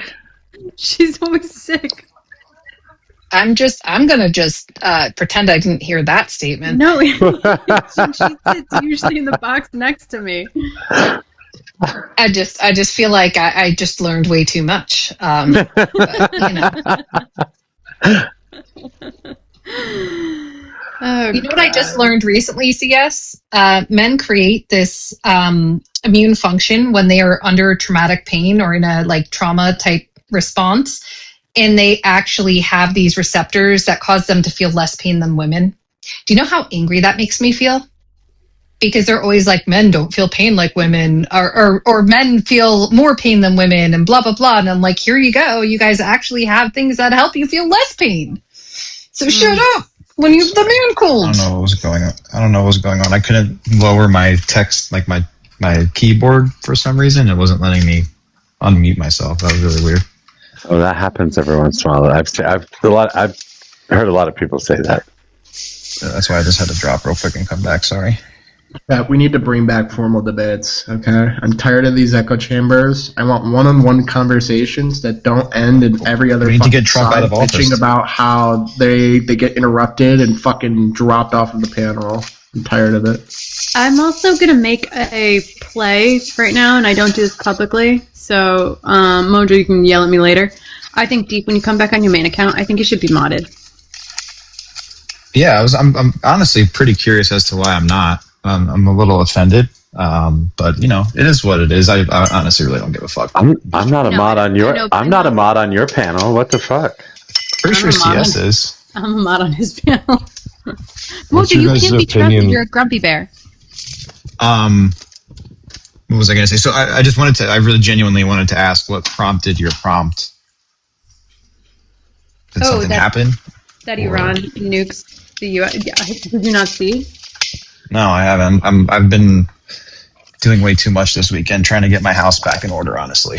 Yeah, it was historic that the U.S. made it into the finals because like they never make it past like the qualifiers, so it's very interesting that they were involved to begin with. But then they went head to head with Iran, and Iran completely embarrassed them.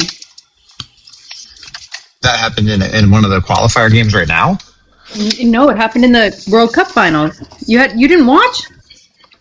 The World Cup is just starting right now. I'm just kidding, Dee. I'm just kidding. Oh, I'm like, what the fuck are you talking about? Because I literally just bought tickets to the quarterfinals because they're here in Hard Rock. So Did you I just really? bought tickets to go. Yeah, Wait, fuck yeah. Which Hard Rock? What? Miami, right here. I'm Well, so technically it's like more jealous. Fort Lauderdale. Well, I don't really. So the thing that sucks is I bought them preemptively. Hard Rock. So just kind of I'm at the Wait, mercy of whoever makes it. You said that you were going to get rid of them. If you do, I will take them and fly down there, please. No, that's not getting rid of them. I got them for my wife for her birthday because she just wanted to go. Then it wasn't you that said that you would get rid of those tickets? I have to find who did. No, I that's the first time I've ever even talked. I just bought them like All right, then it wasn't 5 hours you. ago. All right, it wasn't you. I talked to a lot of people. This is true. Jeremy, you like soccer? I played a lot of sports at a pretty high level. I particularly choose not to watch sports. I think it's a little strange that you run around and cheer and clap for another grown man with his last name on the back of a t-shirt, and you're a grown man yourself. Such a weird thing to say. Hey, listen, that's a weird thing to say. Bread and circuses are bad. It's so weird when people make that point of contention as to why they don't watch sports. There's nothing that is more manlier than watching a bald, sweaty man play with balls. I love watching men play. What is that noise? TV and tell the quarterback how he should do his job better.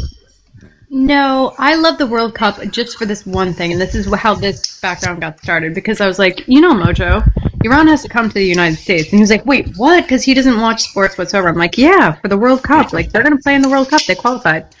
And so it turns out that they're going to stay in Mexico for the majority of the time, and they're going to stay in Tijuana, and their the first round game is in somewhere in Southern California, and they're just going to fly out for the game, play the game, and immediately leave.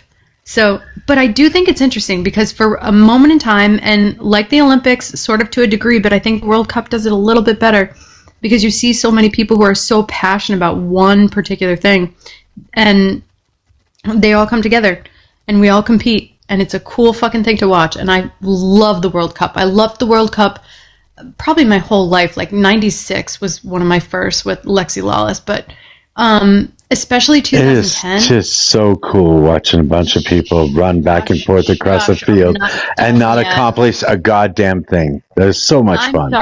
I'm sorry. You have no idea what skill goes into that. And then also, to running up and down a field. You want to know what was so fun in 2010 to watch? Maradona. So if you knew who Maradona was when he played for Argentina, and the Hand of God goal was so fucking fascinating. They won that because there was no replays, there was nothing. All right, CS isn't here, so I'm going to say it.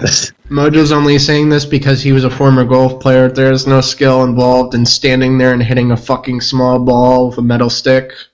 I was not previously a golf player. I was previously a gambler, and I would gamble at anything that I could. One of the hardest sports out there. It's not. It's really not. You fucking hit a thing with a stick, okay? No, it is quite literally one of the hardest. And if you why are we still talking about sports? I fucking hate you people.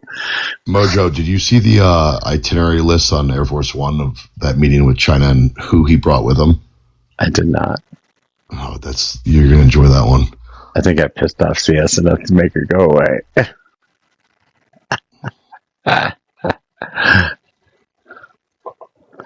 Wasn't me, it was Rosa. I'm making all the golf players mad. I'm also going to say this, okay? World Series of Poker, unless it has Phil in it, is boring. Fuck off. I agree. Yeah, that I can agree with. Watching poker is fucking ridiculous for the most part. What's up, Have you guys... Hi, Jason. How's the gallbladder?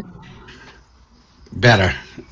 Good. So, how are we doing today? So, I'm seeing in the chat, I see people down there don't want to root for the USA. What's up with that? Oh my God. See, this is what's so fascinating about the World Cup, Mojo. Come on. No, this is what's so fascinating. This is what's so fascinating when you put a fucking lie up on screen and people want to talk about it. Yes. WCS for the background. Hey, Matt Damon. Come are we going back to Mars anytime soon? What's going on with that? Yeah, I'll take you with me. And it'll only be one of us leaving. Who's caught with It's going to be the gay man, okay? Yeah, no, I'm not gay. So you'll be the only gay guy up there. I am the gay man. I am leaving. Fuck you. You can have that side of the capsule. I have this side of the capsule, and yeah, but if you're a Southie, you like a little stick and poke, though, right? A little pond hockey. No stick and poke. Well, Frugo says a mouth is a mouth, so I don't know. Maybe you should talk to him about that. But if you're stuck in a capsule all the way to Mars. Remember, you're not, as long as you don't push back. If you push back, that means you are. Oh,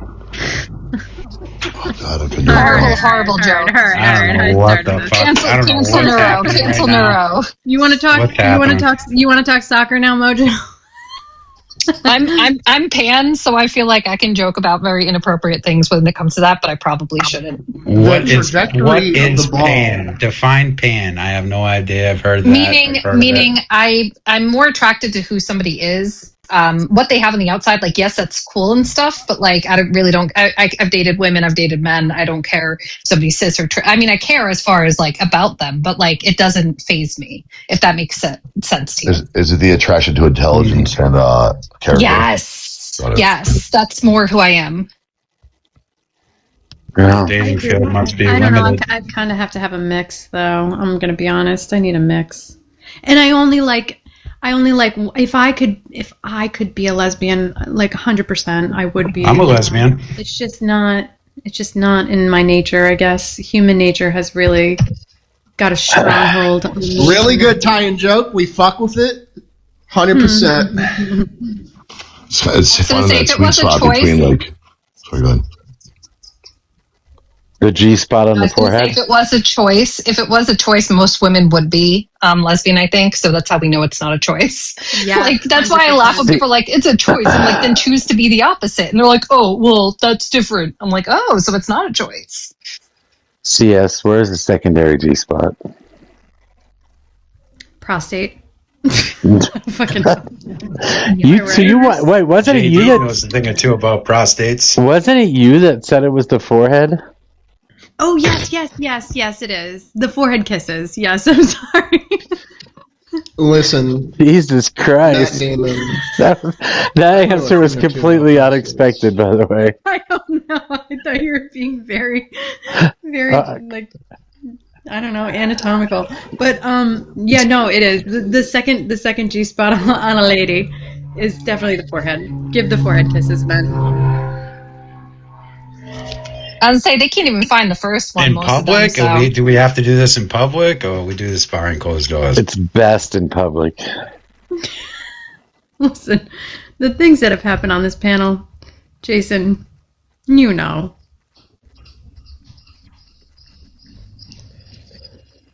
We don't shy away. We're not animals. Papa. By the way, ducks. I thought you hated me. Why are you in here? Wait, he is where? What is he under now?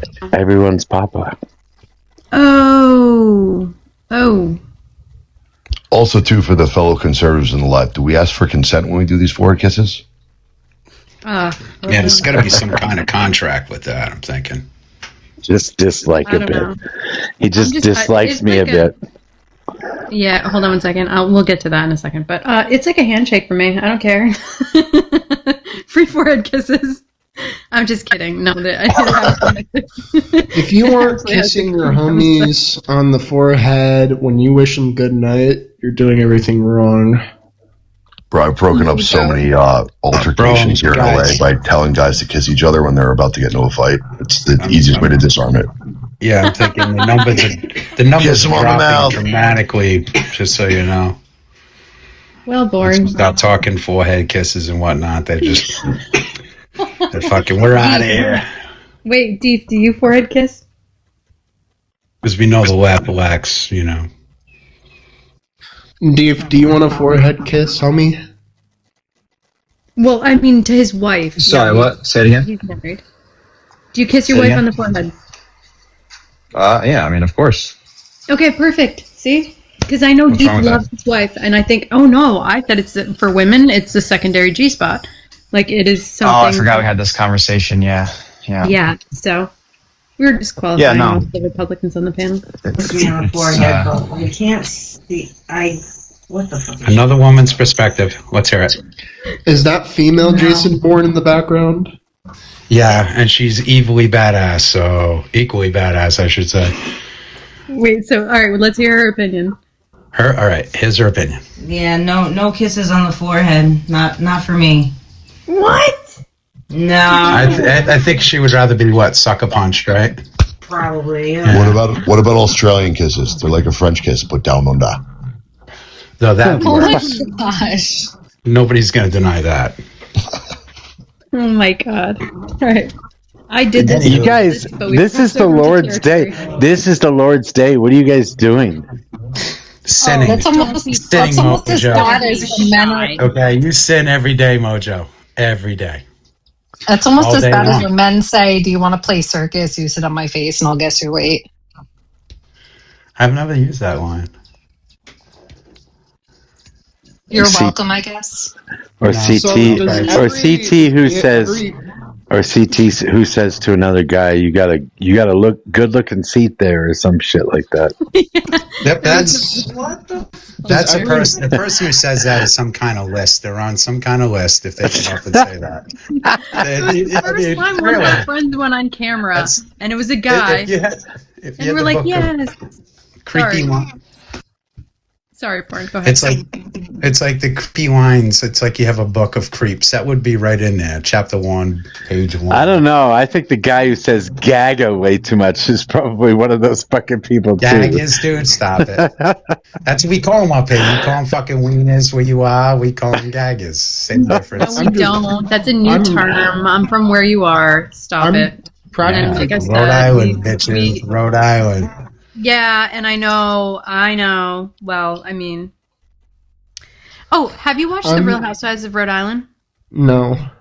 Not. It's well, I'm fucking. talking- It's vulgar. It's I know you're vulgar, not and it allowed does it. not represent the people of Rhode Not Island. from Rhode Island. Get Yeah, well, hold on, but Dr. Pontinelli, that guy The that's men accused are. of beating on his wife, that was my ankle surgeon, and he was the biggest creep and hit on me so many times. He is a fucking creep.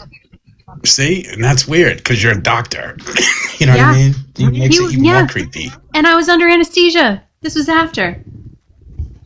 So I'm There was just a case where a surgeon just was found to have assaulted a bunch of his victims when they were under anesthesia. It happens all the time. It's So I'm disgusting. just really curious, by the way.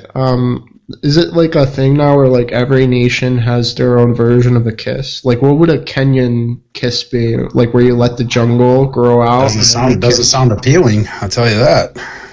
Well, I know there's Eskimo kisses where you rub noses. It sounds like a trip to the hospital. That's what it sounds like. A Russian kiss is where you kiss a fucking polar bear And then you punch it in the face. and then you punch it in the face. Yeah. All right, so this is the Kenyan kiss. You guys want to come over? Yes, I do. Okay, wait. That's hold on. I that's have the an actual Kenyan question kiss. about When you hear that, it's in Kenya. No, wait. I have an actual question. Okay, so there was this thing that I saw a while back. This guy who does voice impressions, he has a podcast where he invited like a Nigerian comedian on, and then the Nigerian comedian said that the translation for that song is, "Oh my God, is that a lion? There's a lion." He said that was the translation for the song, and I haven't been able to like hear from anyone else whether or not that guy was telling the truth. It was Is there any satire, but it legitimacy was to funny as that? hell. Yeah, whatever. I don't care. It's the circle of life. Leave it alone. I'm just curious because if the translation is, "Oh my God, Ryan. That would be fucking hilarious. Oh, sorry, Rava. I didn't see you. Also, I want to apologize. Someone just explained to me in the comments that that's a slur, and I had no idea. So I want to apologize because I had heard that as a kid, and now that I think about it, I'm like, ooh, they're probably right. What's I just a didn't slur? ever connect You're it. fine. What's a I slur? didn't. Word. No, I feel bad. No, I didn't know what it word? either till recently. Yeah, they don't like The it. E word.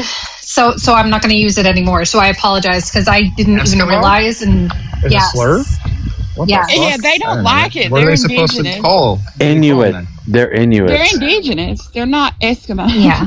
So I Well, apologize. no, that's not entirely true. There are tribes of indigenous people in Alaska that prefer to be referred to as Eskimos, and there are well, the people ones in the Inuits.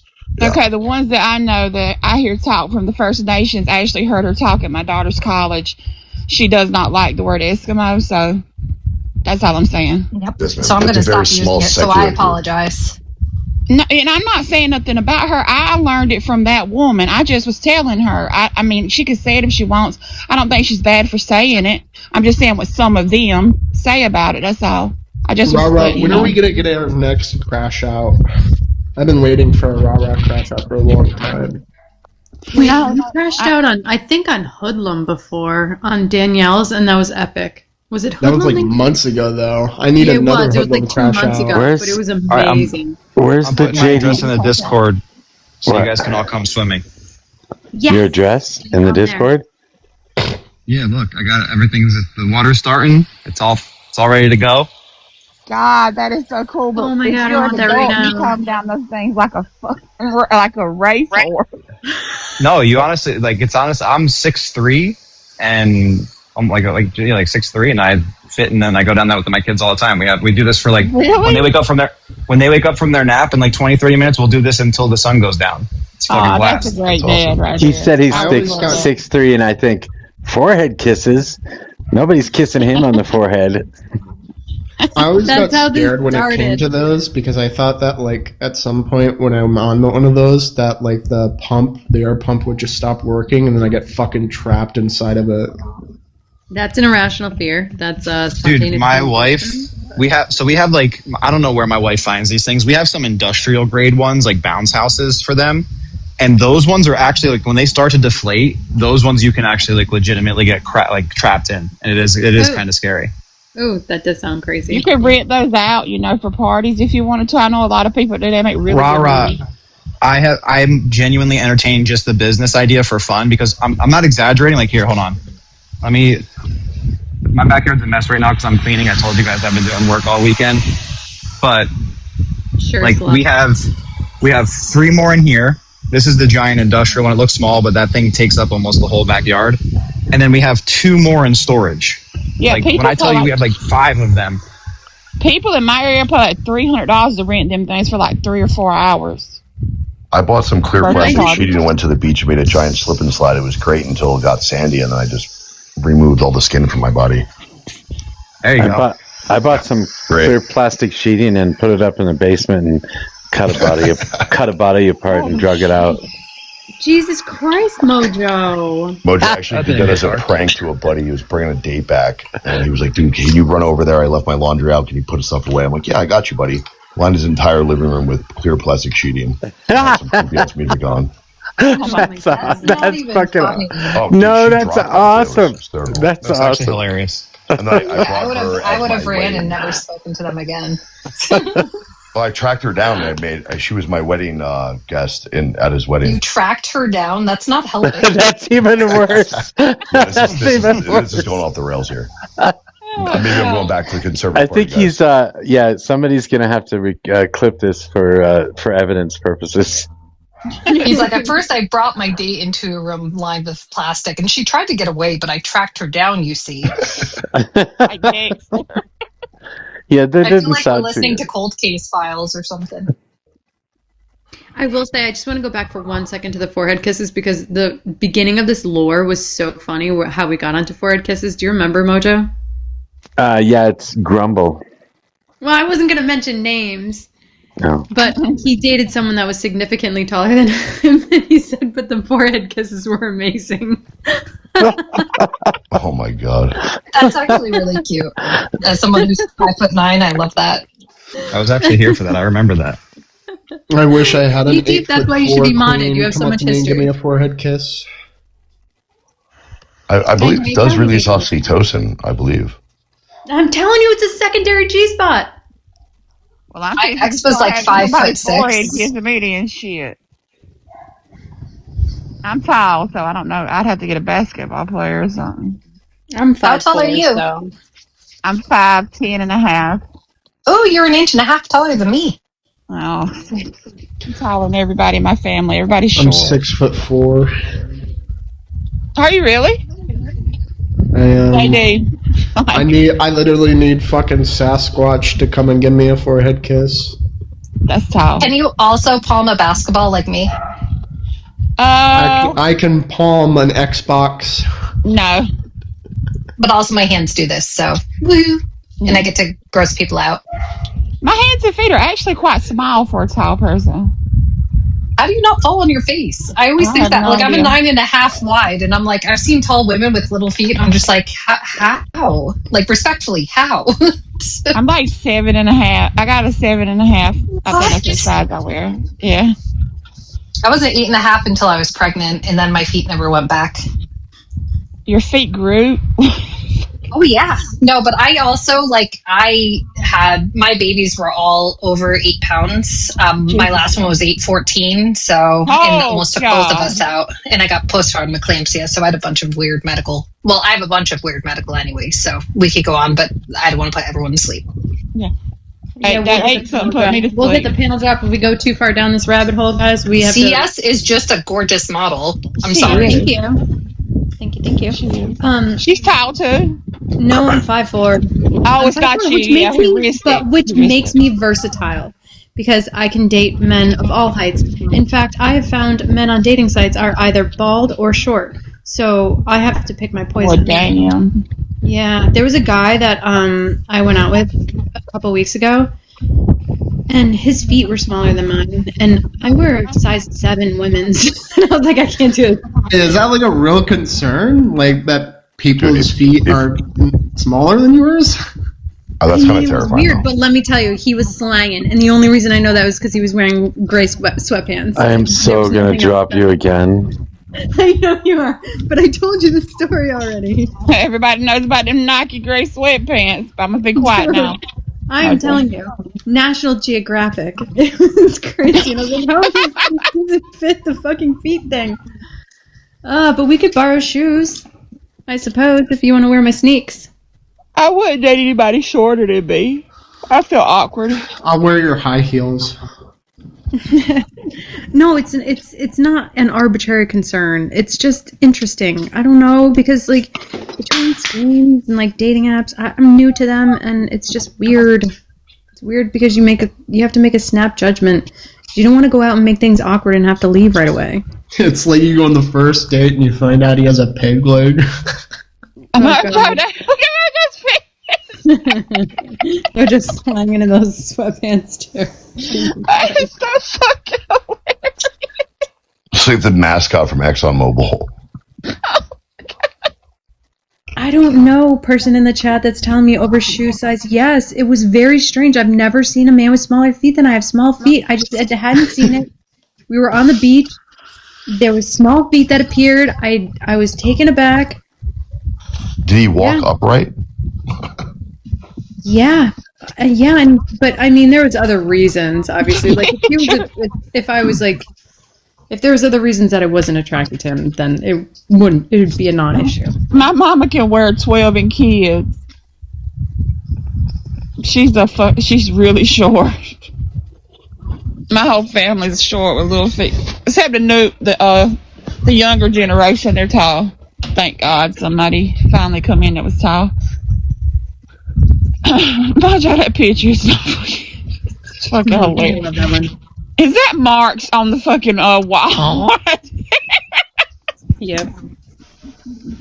What the heck? Thank you, Gina. I'm learning that. I'm learning the FaceTime first. Absolutely. I feel like in some shape or form we all have like our arbitrary concerns. She is the concern that CS has is probably the least weirdest to me.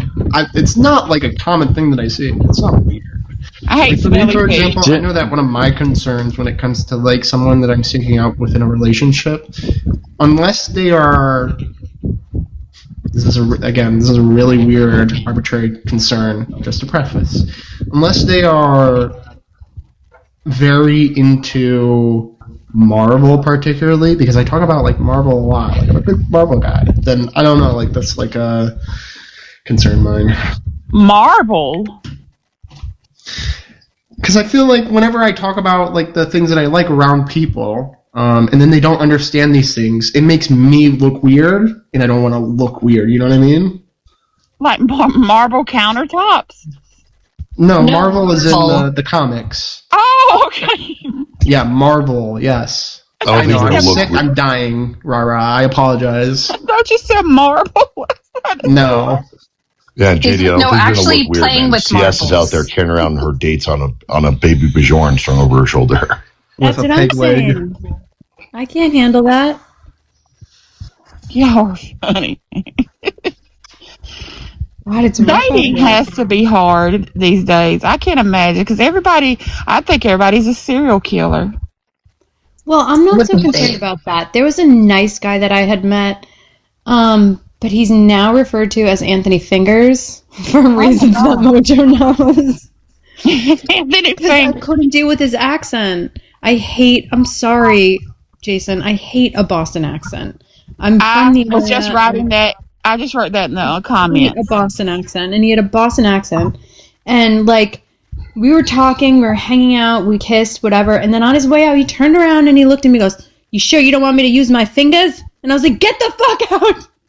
Oh my gosh! So he's forever Anthony Fingers, but he was really hot.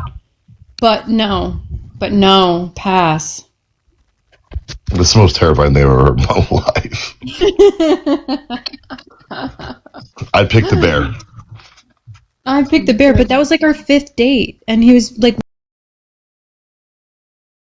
But practice what you preach. You've been here enough, ex Libres, to know that the Christians that we're talking about, the ones that come in here and weaponize their religion. And here's the thing: if these same people will say things like ACAB, you also have to be willing to hold religious leaders and a religious movement accountable, and that's not what I'm seeing. Right? So you could say church is good, but until you clean up all the bad pastors, I don't think church is good at all. The money they steal, the children they harm. But let's just protect our belief systems. Damn the damage that it does to other people. Native and indigenous people throughout the world have been damaged by an entire movement of religion. But sure, church is good. Okay. Yeah, ex Libres, as a queer woman from Montana that's very old, that Bible has been weaponized against me most of my life. Yeah. Usually by people who treat other people like shit.